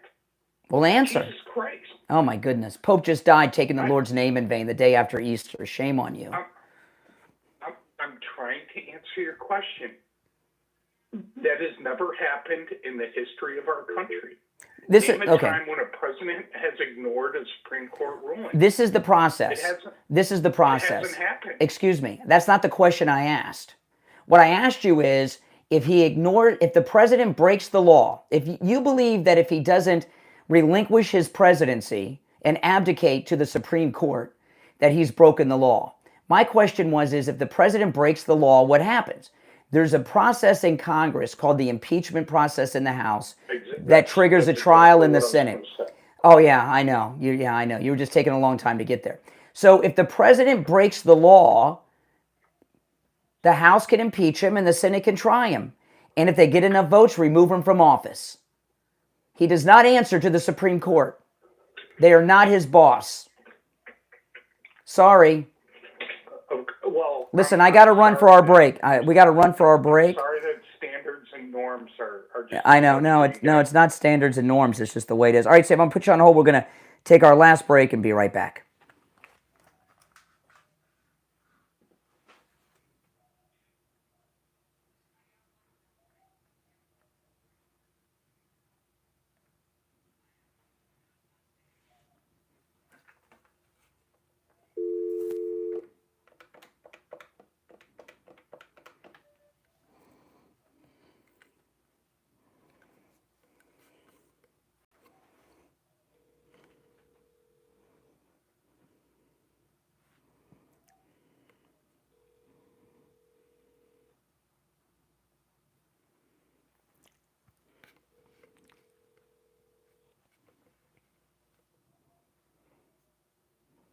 Hey there, hold on. Steve, you there? Steve?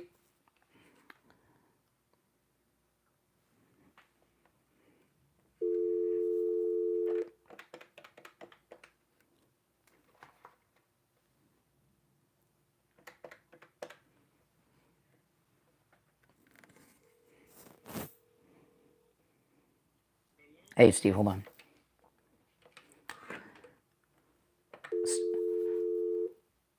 Steve, you there? Yes. Okay, hold on. All right, William, stand by. Oh. Okay, jeez. All right, Steve, you there? Yes, I am. Okay.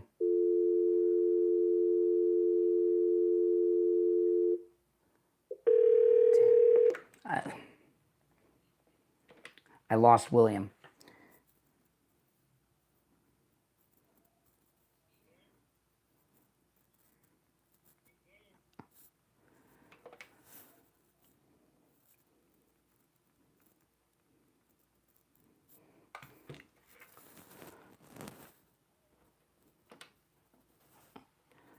William, you there?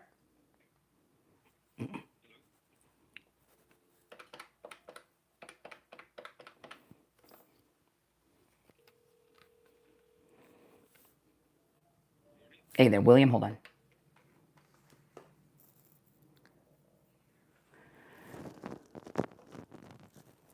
Steve, you there? Oh my gosh.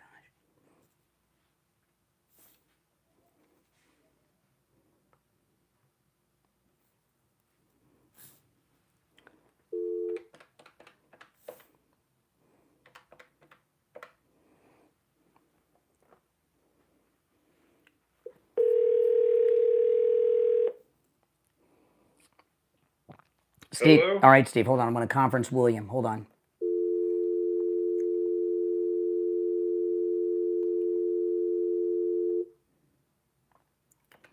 Okay. All right, William, you there? Yes, I am. Okay, stand by. Okay. William, you there? Okay, William, here we go. Hold on. Okay. You there? I'm having some tech issues. Okay, I'm ready. All right. We are back. Sorry, some tech issue guys holding us up. We are going to check in with William Youngerman from the offices of William Youngerman Incorporated with our first look at gold and the precious metals for the week. William Youngerman, how's the week starting off with the metals? Yeah, the week's starting off very exciting, Brian, as we hit another record high.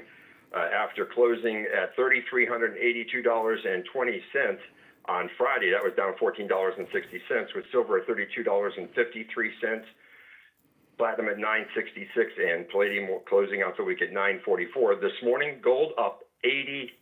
Oh my goodness! Hitting a new all-time record high, trading in a range of $3,395 to $3,409, and right now, Brian, we're at $3,408 the ounce. That's up $80 this morning. Wow. Silver up 51 cents at $33.05 the ounce. Platinum up $2 at $9.68, and palladium down $14 at $9.30. So exciting times in the precious metals. We are starting off the week again, heading towards, it looks like, $4,000 gold. Oh my! $408 as of now. Wow, I mean, what? $80. There's nothing left to say but give out your number and address. I mean, that's amazing. William Youngman opens up at 10 a.m. and remember, all the metals are available for immediate delivery. Give him a call, 1-800-327-5010. 1-800-327-5010. His address is 150 East Palmetto Park Road in Boca, on the first floor of the Bank of America building, just east of US 1 Federal Highway on the south side of Palmetto Park Road. And you can find William Youngerman's address and phone number on his website, williamyoungerman.com. Wow, William, we started off the week with a bang, and we'll touch base tomorrow. Okay, have a great day. All right, take care. All right, Steve, we are back. You back with us, Steve? Okay. All right, yeah, you're back with us. I'm sorry. Yeah, William Youngerman, oh my goodness, the gold report's going nutso. So I had a hard time getting Youngerman, but we're back, and we'll go right back to the phones. If you're on hold, stand by. We'll take these to the best of our ability in the order in which they were received. You're on the air. What's your name? Where are you calling from? Hey, this Big Mike. What's going on? Not much, Mike. From Ohio. All right, Mike, go ahead. Hey, I was listening to you guys this morning, and, you know, from what I get out of the conversation is, like, you know, both of you guys like Trump, you and Steve. Yes. But by listening to you guys, I mean, Steve is more of a patriot. You know, he puts his country first. He don't care. You know, and this is what I'm getting out of it. He might like Trump, but he loves his country more, and he's concerned. You know, when he sees things done without like authority, you know, just abusing authority, you know, it's like it can go back to the days of Hitler with the enabling act. You know, like he can just do what he want to do. You know, What? and I think Hold on, slow down a second. Hold on a second. What has Donald Trump done that is Hitler-like? Okay, it's like, okay, look here. He passed these executive orders, you know, like with all this stuff. You know, so like the courts, they're coming in and blocking it. That's their job. You know, they're coming in and saying, no, you can't do that. It's unconstitutional. They don't. The president doesn't answer to the court. The court. Hold on. Don't cut me off. So I want to stay on track. But this is what I don't want to get on what he's done, but I think because you got to understand, if Trump gets all this power and all this authority, Steve Kane, a Democrat, going to get in there and going to have the same power. And Steve Kane is looking at it more or less like, look, every president should have restrictions. Every president should not be able to do what they want. They do. They answer to the. Hold on a second. No, you hold. Hold on. Slow down for a second. Finish your sentence, and I'm going to hang up on you because you're not letting me talk. Finish your sentence. I'm driving. That's what I feel. Well, then relax. I'm getting like an echo from it. All right. Appreciate the call. All right, let's take another one, Steve. Let's go. You're on the air. What's your name? Where are you calling from? Hello, this is the world of Elon. And I just like to call these little podcasts and leave some information. Okay, well, then find a little one and call them. You're on the air. What's your name? Where are you calling from? No. Where are you calling? I want to hear that call. No, you didn't, Steve. You're on the air. What's your name? Where are you calling from? Good morning, Mega Fam. IB and Raleigh. All right, IB. Bottom line is that we have a hive mind, okay, and division creating dissent and chaos. It's obviously the goal right now because, like I said before, we are in a civil war between without a gun at this point. Now, Biden already told us that he had over 120 judges. All right, we got a really bad connection with you. You got to speak up, IB. You're like 10 feet away from your phone. How's that? That's better. Like I said, okay, let's just make it point blank. Steve says it's like throwing a ball on a wet mattress. You was going in a circle with that lady. You give her the example. She goes back to the same talking point because she sees red and they can't go beyond that point. So it's called the hive mind. So these people think alike and they are in the same kind of mind frame as the criminals. I'm looking at this El Salvadorian Mr. Michigan man. I'm looking at it. Maryland. At him as it's their modern day Elian Gonzalez, or if that guy was black, you see how they want to rile up the black people. But we are aware of what you guys are doing, and stop using us black people for your cause. Okay, we don't ask for you to advocate for us. They want to make this guy like the new George Floyd. They want to rile this up because all they have now no, you're right. is violence. You're right. I appreciate the call. That was a good analogy. All right, let me try to squeeze one more in.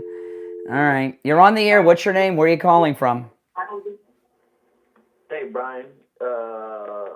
MJ from Houston, Texas. All right, go ahead, MJ. Yeah, no, I just the guy before, I don't know what he's talking about. I agree there are Democrats that are always trying to use black people to their advantage, and they try to take advantage of us, so I'm 100% there with him on that. But I think a lot of this whole MAGA drama with Trump and the loyalty you guys have to him, it's just getting ridiculous and out of hand. There are even some conservatives coming out against him. Yeah, never Trumpers. I get what you... What has he done wrong? Listen, we got 30 seconds. What has he done wrong that we should be against? I'll be quick. Well, he is a criminal, first of all. He's convicted in the courts twice. Yeah. He is exerting executive powers going beyond the Supreme Court. When Biden tried to do that with student loans, no one had a problem with the Supreme Court shutting that down. And you guys just let him get away with whatever he wants to get away with. What he wants to do is send rapists, murderers, and terrorists back to their country that they're from. No. We're out of time. We're out of time. We have 8 seconds left, Steve. Do you feel better than you did an hour ago? No. All right. We're out of time for today. You're listening to the Steve Kane Show. Steve Kane is depressed. I'm Brian Craig. We'll see you tomorrow morning at 6 a.m. Thanks for listening, everyone. Take care. Oh, man. Want me to take some more calls? Wait till we're clear and I'll take some more calls. All right. I'll take another couple calls. If you want to call in, you still can. We're not on the radio now, but we're still on YouTube. So let's take a call or two. You're on the air. What's your name? Where are you calling from? Good morning, Stephen Bryan. It's JJ from Mass. Hey, JJ, what's up? Well, from what I've seen over the past few weeks, the Democrats aren't really stuck on stupid. They're more of in a race, it's sort of a stampede of stupidity. And Van Hollen and the rest of these clowns are on a horse, all of them, racing to the finish line. Well, what I was talking about earlier, and I'll see if you agree, or let me answer all these calls that are coming in. Let me see if you agree with this or not. I think they got behind this Garcia, this Killjoy, whatever his name is, without knowing who he was. They got a knee-jerk rally behind him because they want to oppose Trump. And if they had known he was a wife-beater and all this stuff, they probably wouldn't have gotten behind this guy. They would have found another George Floyd type. Yeah, I agree with that. They're just grabbing at they're throwing everything against the wall. They're desperate. They're grabbing at everything they can. And this guy, they've turned themselves into this they're anti-U.S. citizen, pro-illegal alien. The guy flew to a foreign country. They're just, they've really lost it. You got David Hogg and AOC. Forget it. These guys are, the Democrat parties, we know, they're done. These are like the death screams of the dying party. And it's beautiful. It's glorious, absolutely beautiful. And I'm enjoying it. All right, take care. Appreciate the call. All right. This is the post show that you're getting now. Let's go. You're on the air. What's your name? Where are you calling from? Hey, my name's Timothy. I'm calling from North Texas. All right, Timothy, what's up? Hey, sorry, can you hear me well? I can. What's on your mind? Well, I was just calling in to ask you a few questions regarding especially the most recent moves to utilize federal land, especially for resources. I myself, I voted for Donald Trump 3 times in the last 3 elections. And I would say everything he does I support, but I'm apprehensive when we start getting into federal lands, especially national parks. I have no idea what you're talking about. So lately, especially with the executive orders to free up federal lands for timber, fracking, and natural gas, those places have been protected for a very, very long time, ever since Theodore Roosevelt. And I just get a little apprehensive when it comes to opening all that up for resource harvesting, especially because I feel like it's done a little haphazardly. I don't know. I don't know. I'm not really too interested in that topic, but so I'm going to move on. But, you know, I can't get interested in the national parks, guys. I'm sorry. You're on the air. What's your name? Where are you calling from? Hi, Brian. This is Kevin from Tulsa, Oklahoma. Yeah, Kevin. Hey, Brian.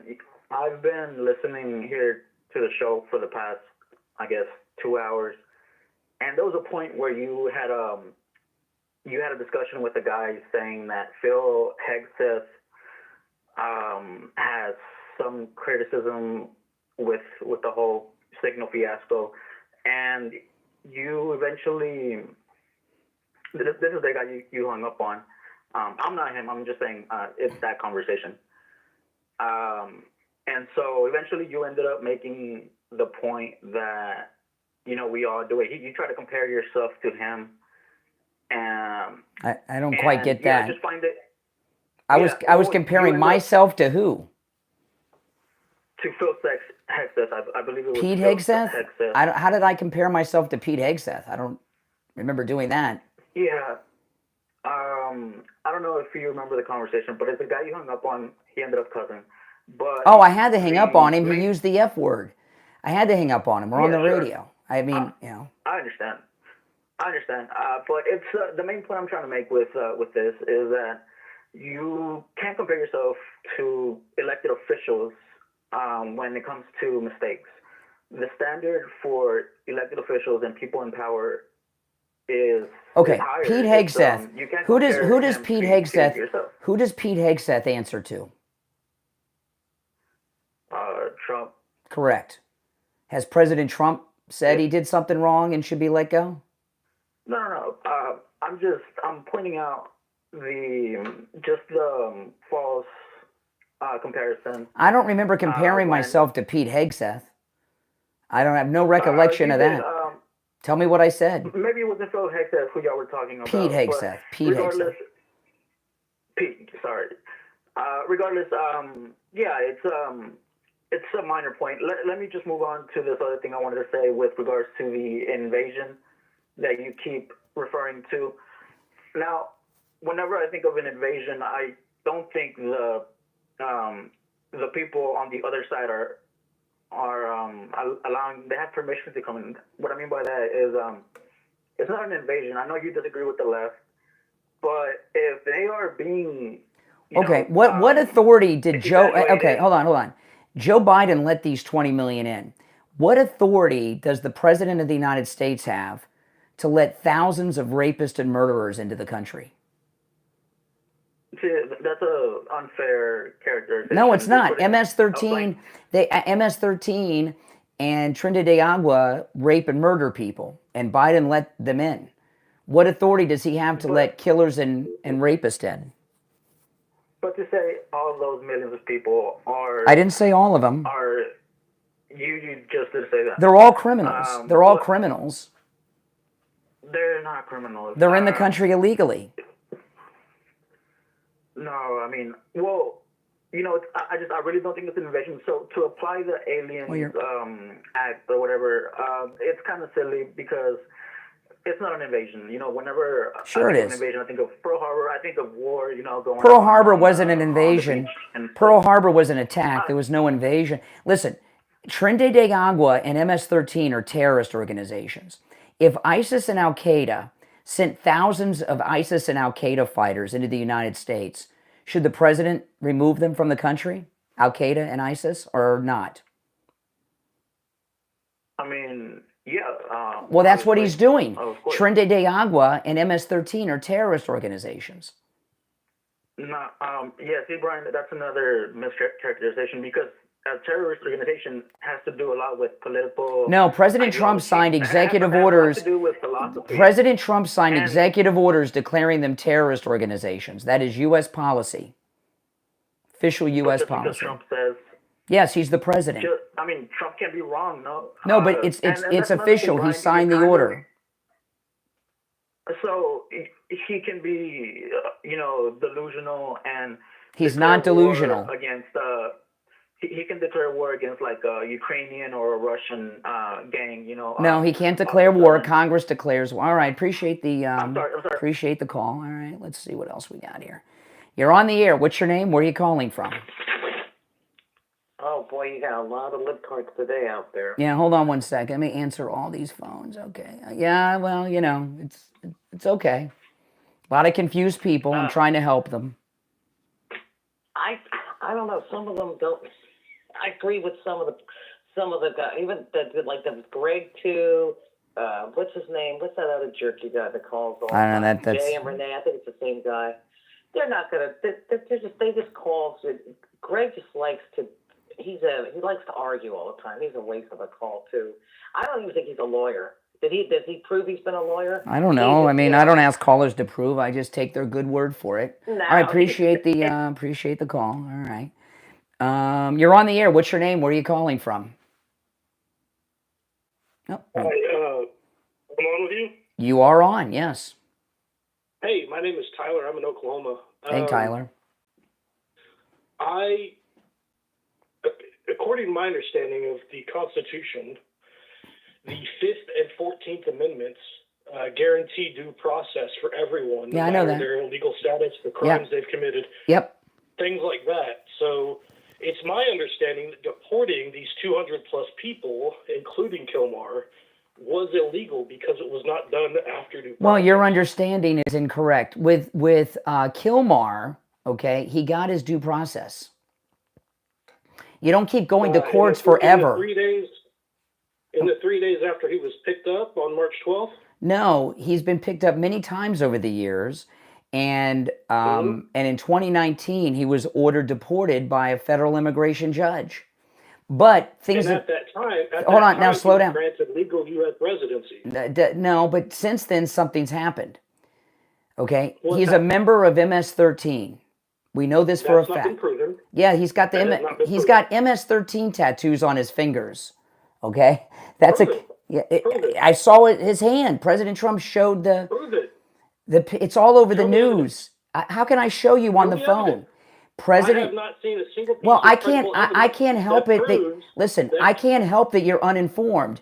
And what you liberals do, whenever you hear the evidence, you say, "Well, prove it, show it. I haven't seen it." I can't mess around with that. Okay. The picture of his hand, Google it. It's all over the place. President Trump even showed it over the weekend. If you've got an MS-13 tattoos on your fingers, that's a confession. A picture of his hand qualifies as due process? No, there's more. He was arrested originally in a Home Depot parking lot with MS-13 members. Okay? In 2019, he There was was, in a Home excuse Depot me. parking lot looking for work. Oh, so no. He was in a Home Depot parking lot picked up with MS-13 members. Those, there was the local police has a confidential informant who's MS-13 who identified him. That has been deemed. By who? Chris Holland? unreliable No. By the judge. No, that's not true. He was identified by a confidential informant to the police that he was an MS-13 member. An anonymous confidential informant. Not anonymous to us, but not to the court. The cop that took that confidential informant's testimony. What is wrong with you? Why do you have this fetish for illegal gang members? Excuse me. It's not about one He is. I'm not going to go through any more evidence. Okay, you know it all. You're just pretending not to know it and hoping I don't. The guy's MS-13. It's been proven in court. He's And not. and MS-13 is a terrorist organization. I agree with that. When you're in a terrorist organization, you don't go through the criminal courts. That's over. That's false. That's false. No. If someone is a member of Al Qaeda or ISIS, which is the equivalent of MS-13, they can be picked up, even a U.S. citizen, and taken to a CIA black site anywhere in the world. It's the Patriot Act. So the Patriot Act supersedes the United States Constitution. The Patriot Act is a law, and the Patriot Act the Patriot Act allows the executive branch, Homeland Security, to detain and deport terrorists. So laws can supersede the United States Constitution? It is a law that was passed by Congress and signed by presidents and extended under multiple presidents. Laws can supersede the United States Constitution? It is part of the Constitution because it's a law. A law is not part of the Constitution. Yeah, it's equivalent to The it. United States Constitution is no, it's All right, not. I'm not going to go around in circles with dumbasses. I'm sorry to tell you. You know, you notice what that guy did. Where's the evidence? I go through the evidence, and that's not. So he knows the evidence, is pretending not. The Patriot Act is a law, okay? All right, let's go back to the phones. I'm really going around in circles with lunatics with their talking points. You're on the air. What's your name? Where are you calling from? Hey, Brian. This is Michael from Monroe, Washington. I wanted to comment on illegal immigration. It used to be that when we had illegal immigrants cross our border and invade the U.S., they went back home. Period. Point blank. End of story. That's correct. Now people are arguing to have, like you said, when Biden was president, we were literally invaded. Correct. And now people are looking for all these underlying issues outside of they entered the country illegally. End of story. That's it. Send them home, and that's it. There's no argument. Yeah, especially So, especially when you are a wife beater. That disqualifies you from U.S. citizenship. 100%. And I want to tell you my frustration. I talk to these liberals every day. They've got the same talking points. They watch me all the time. I've answered them 500 times in the last week. How many times can I go around in circles with the same talking point? Yeah, it's difficult. And I think that what it comes down to is I think the goalpost for the left has moved so far left. I mean, I haven't been super engulfed in politics my entire life, but to me it feels like, especially I grew up in Seattle, Washington. My whole family's Democrats. When Trump hit the scene, all you heard was, orange man bad and this and that. And so being so young at the time, I didn't really understand what Trump was about. But now that I'm older, I have kids, I pay taxes, I 100% understand. Well, here's the thing. Terrorists, which MS-13 is a terrorist organization, do not have constitutional rights or standing in court. It's no longer criminal. It's an act of war. Hey, I appreciate the call. I'll take some more calls. Let's go. You're on the air. What's your name? Where are you calling from? Hi, Brian. This is Nick out of Baltimore. Hey, Nick. And good morning. I'm listening to this show. It's a great show. Thank you. But, these liberals calling in, I'm so sick and tired of the double standard of, they're using the Constitution. The Constitution, well, these people didn't have a due process. They're criminals. They don't get due process. Number one. Terrorist. They're terrorists. These are terrorists. That's right. Okay, they're terrorists. Well, Saturday morning, I'm watching the NBC affiliate here. I just want to mention this very quickly. And they're showing a picture of Donald Trump with a picture of the guy's hands with the tattoos on them. Mm-hmm. All right? And they're saying, well, we can't independently confirm that this is real, that he's really part of MS-13, and that this is a real photograph. And, it's like, what the heck is going on? The media is in cahoots with the deep state, and this is it's just going over and over. Now they're starting this business with Pam Bondi and Pete Hegseth again and Cash Patel. They're trying to get control of the administration like they did last time, and Donald Trump is not letting it happen, and that's the bottom line. Yeah, I mean, I don't know. Yeah, you're right, Nick. Hey, Nick, I appreciate the call. The left know all these things we're talking about. They just want to stop Trump at something. That's it. It's total Trump derangement. You're on the air. What's your name? Where are you calling from? Hey, Brian. I just want to point out this thing. Speak up a little bit. Government. So you got to speak up. You got to speak up. I can't hear you. All right. I want to make all this discussion is a moot point, and I want to summarize in this manner. The moment the individual is deported and the El Salvadoran, which is Bukele's government, took custody, international law takes over. In this case, we no longer have legal authority over him. Correct. So if Bukele wants to keep him until kingdom come, that's up to him. We no longer have any say, legal or whatever, in regards to him. Correct. No, you're right. No, you're right on the money. All this distraction is ridiculous. It is. It's insane. It's insane. You make a good point. Forget, and Brian, people forget what they did to the J6ers. They committed almost 2,000 people with no due process.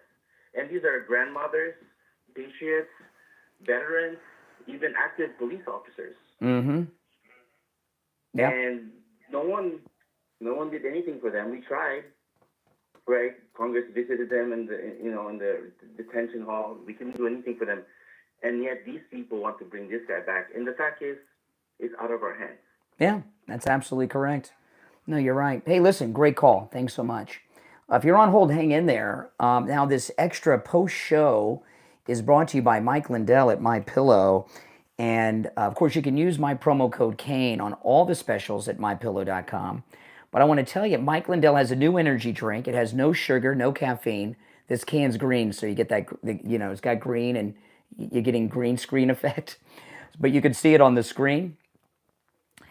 You can get the introductory 3-pack for free with my promo code Kane, and you get a can in each flavor, the lemonade, the green apple, and the blueberry citrus. It's a great energy drink. They taste great. Again, there's no sugar, and there's no caffeine, so you don't get the crashes, and you don't get the jitters. But I can't show them here because of the green screen effect. It looks like an invisible can in my hand, right? Like, look, ooh, a little magic. But if you go to MyPillow.com with my promo code Kane, get your free 3-pack of the Mike Lindell Rev 7 energy drink. All right, back to the phones. You're on the air. What's your name? Where are you calling from? Hi, this is Lori. It's about time you got sane callers 2 in a row. Everybody else has been on a short bus today. Yeah. I mean, why are they in love with criminals, the left? I don't get it. Because they hate, it's Trump derangement syndrome. I mean, that poor lady, Patty, goes on all these shows, and they don't give a rat's butt about that poor lady suffered, lost her daughter, and Trump's been so wonderful to her. And, I feel so sorry for her. And like she says, I'm a Maryland resident. That guy doesn't care about me. Mm-mm. What's his agenda at the end? Is he thinks he's going to run? Well, now if you joined up with MS-13, he'd care about you. It's unbelievable. Don't they understand? Doesn't CNN, MSNBC realize that we looking back and we're saying they're loving criminals? I think we should change MSNBC instead of MSDNC. Can we call them MS-13 BC? How about that? Yeah, that too. Yeah. I mean, it's just insane. What's wrong with these people? I'm not going to vote for you. And that David Hogg, that's a joke. He's a 25-year-old skinny little jerk. I heard during the Parkland shooting, he wasn't even there. Well, he wasn't in the building where the shooting happened. We know that because it was the freshman building. All right, appreciate the call. I agree with I think everything you said there. You're on the air. What's your name? Where are you calling from? Hi, Brian. This is Frank from Texas. Hey, Frank. Hey, Brian. Yeah, I heard one caller here recently say that the J6ers weren't given due process. Mm-hmm.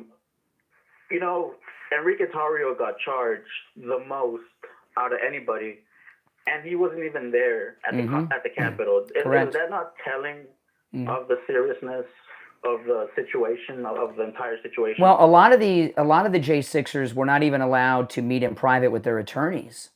They were not. Their right to a speedy trial was denied. There were all kinds of things they were denied.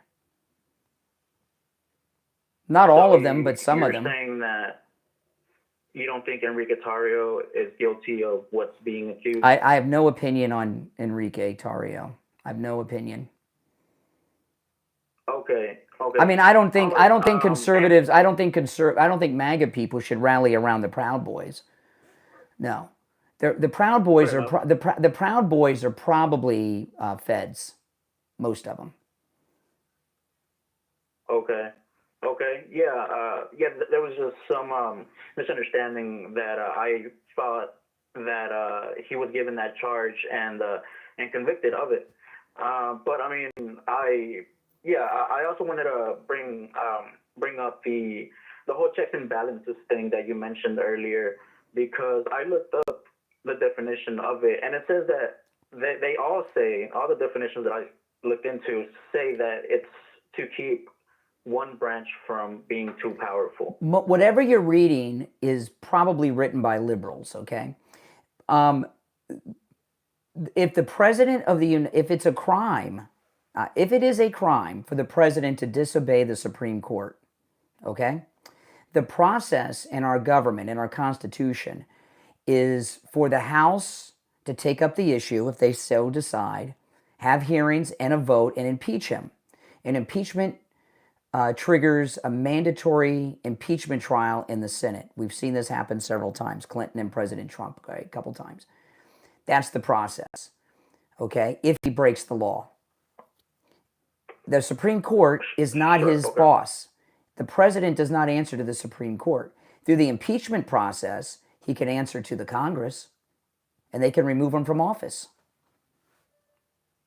Okay, so you're saying all the definitions that I read they're not original to the Constitution. They're not actually. There's three branches of government.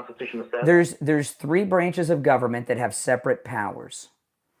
They are not co-equal branches. They do not have equal authority.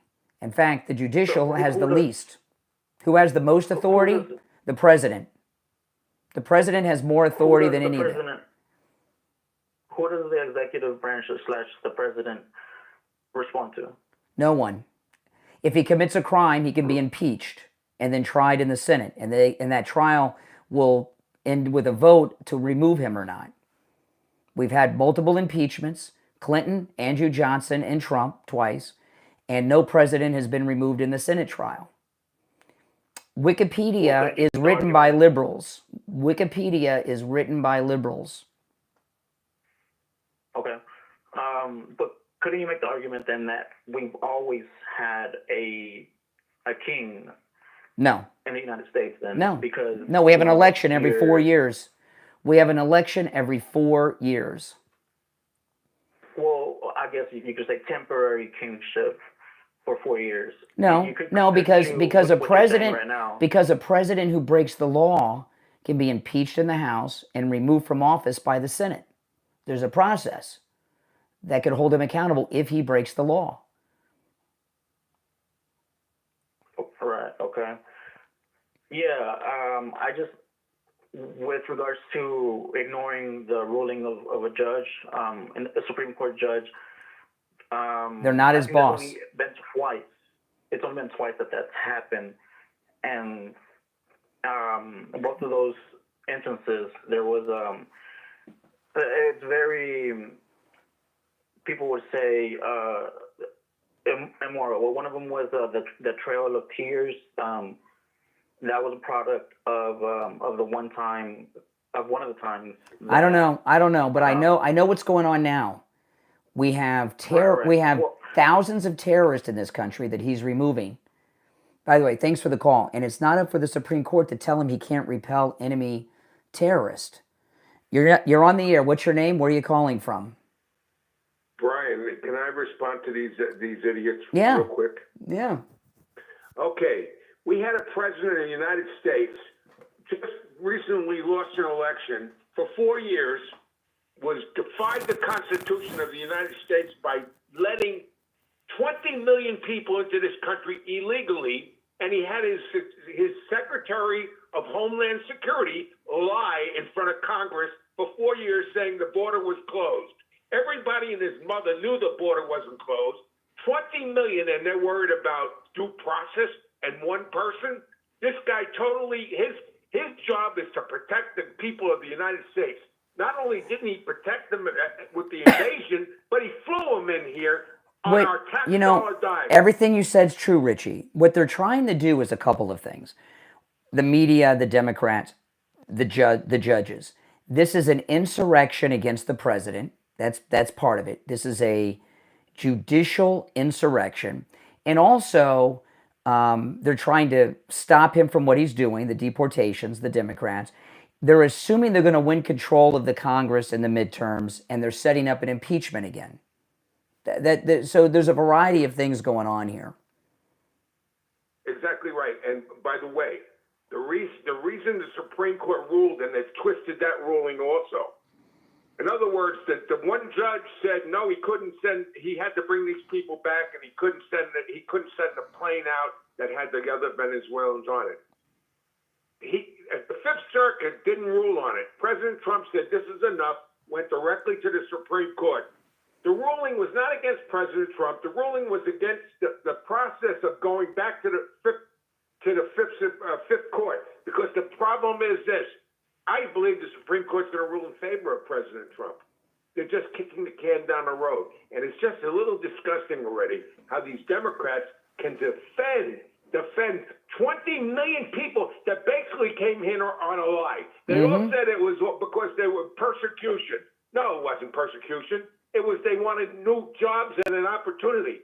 But guess what? There are people in line. The people forget there are people that wait 10 years to get into this country. Well, you know what? It's what President Trump said in the Oval Office a couple weeks ago. You never ask if Biden had the authority to bring them in, which he did not. No, he broke the Constitution. He was the worst when it came to the Constitution. So when I hear that these people taking the Constitution, we had an illegal president there. Disgusting what he did to the American people. And President Trump's right. He tried to destroy this country, and he did a pretty damn good job. Look what's going on in Europe, by the way, because all the Muslims they let in, now they're sorry about it. Yeah. So the bottom line is that the president is supposed to defend the people, the citizens of this country, and not fly illegal people in all over the place and destroy the quality of life all over this country. People with murderers, robbers, rapists, everything you want to know. If one of them gets drunk and kills somebody in a head-on collision, these Democrats are all, it's okay. He was here. He can get processed. Yeah. Take process and stick it. Have a great morning. All right. Appreciate the call. That's Richie, the bus driver. You're on the air. What's your name? Where are you calling from? Yeah, this is Dave in Virginia. Hey, Dave. Yeah, I think that the illegals, unless they did a major crime in our country, should be sent back to their country and say, hey, let their judges decide if they was here illegal or not. They'll go in front of them and they'll say, yes, you were there illegal in the United States.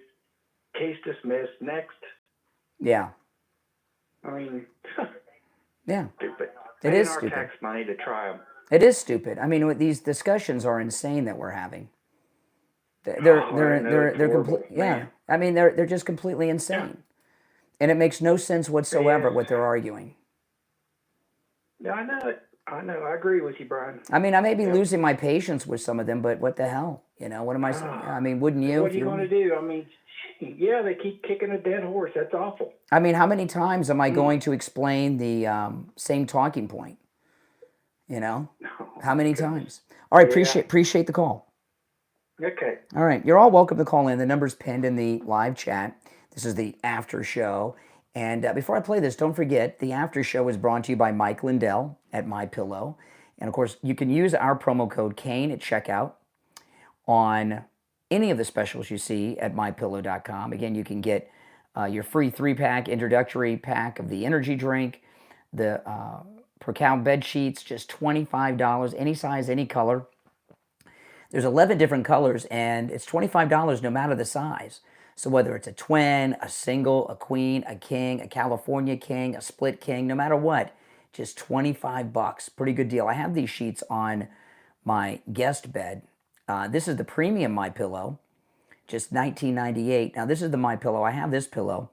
It has the Giza cotton cover on it. It is spectacular. You'll love it. The MyPillow that started it all, just $17.98 with our promo code Kane at checkout. The 6-piece MyPillow towel set, just $39.98. I have these towels. They have all these new colors. So you can use my promo code Kane at checkout on all the specials at mypillow.com. And MyPillow, of course, is bringing you the after show here. So let me pull this up with Nancy Mace. So Nancy Mace got confronted by this lunatic in a makeup store, and there's some new video came out that gives us the original confrontation. And I'd like to ask you guys, do you think Nancy Mace behaved properly here? Let me play it for you. Hold on, I gotta turn up the volume and put my headphones on. Let me rewind it. Here we go. Okay, now this video is made from the perspective of the guy giving her the grief.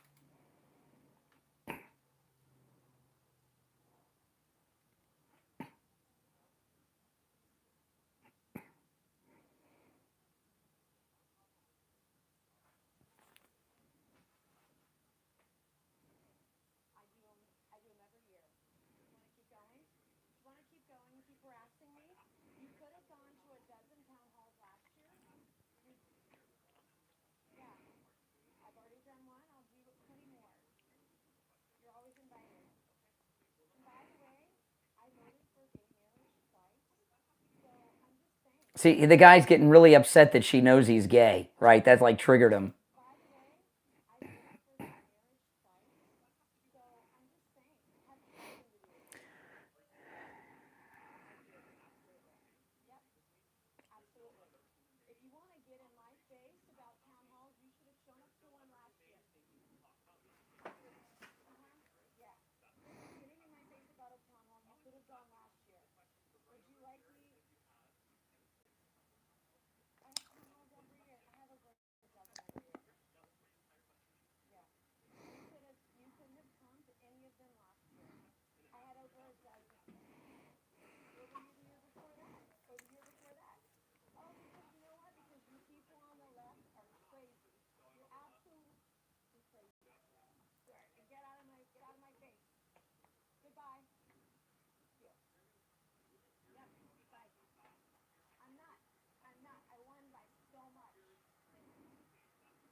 Okay, now I know a lot of people's initial reaction to this is that Nancy Mace behaved inappropriately. And maybe in a normal situation, that might be the case. I think she behaved completely appropriate. She is in this store by herself, okay? It's a makeup store. She's confronted by a man who's being very nasty, recording her, being confrontational. She doesn't have anyone with her, not a friend, not a man, not security, not a police officer. And she's in a very threatening situation right here. She's a sitting member of the United States Congress and a woman, and she has an adult man being confrontational with her. And the way she reacted, I think, was appropriate because she had to give it to him to get him away. She really basically scared him off by being confrontational. So I know a lot of people are giving her a hard time for using the F word and everything. If you're a woman, you're confronted by a man like that out in public, it's got to be scary. So no, I think Nancy Mace did the right thing. I stand with Nancy Mace. You're on the air. What's your name? Where are you calling from? You're on the air. What's your name? Show. Fuck you, man, with your goofy ass Trump outfit, your MAGA outfit looking ass.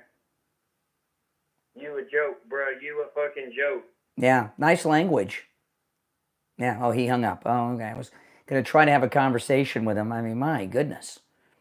He held on for like 10 minutes for that.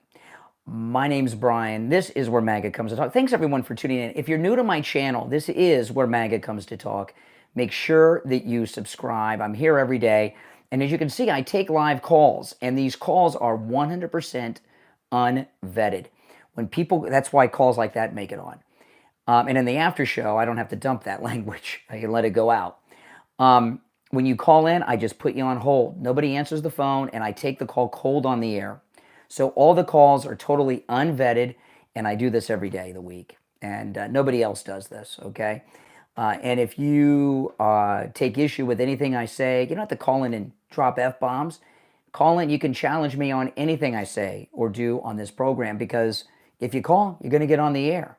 And you can challenge me on anything I say, any position I have, and I welcome that. Now, you don't have to disagree with me to call in, but you can, okay? And and I always have the toll-free number pinned in the live chat when I'm on the air taking calls. So if you're new, make sure you subscribe. And if you're already subscribed, do me the favor of liking the video. And if you could make sure you're subscribed, because sometimes people think they are and not, because you watch me a lot. I get recommended in your feed. So check and make sure you're subscribed. And if you could share the video on your socials, that'd be great too. My name is Brian Craig. This is Where MAGA Comes to Talk. Thanks, everyone, for watching. I'll see you next time. Take care.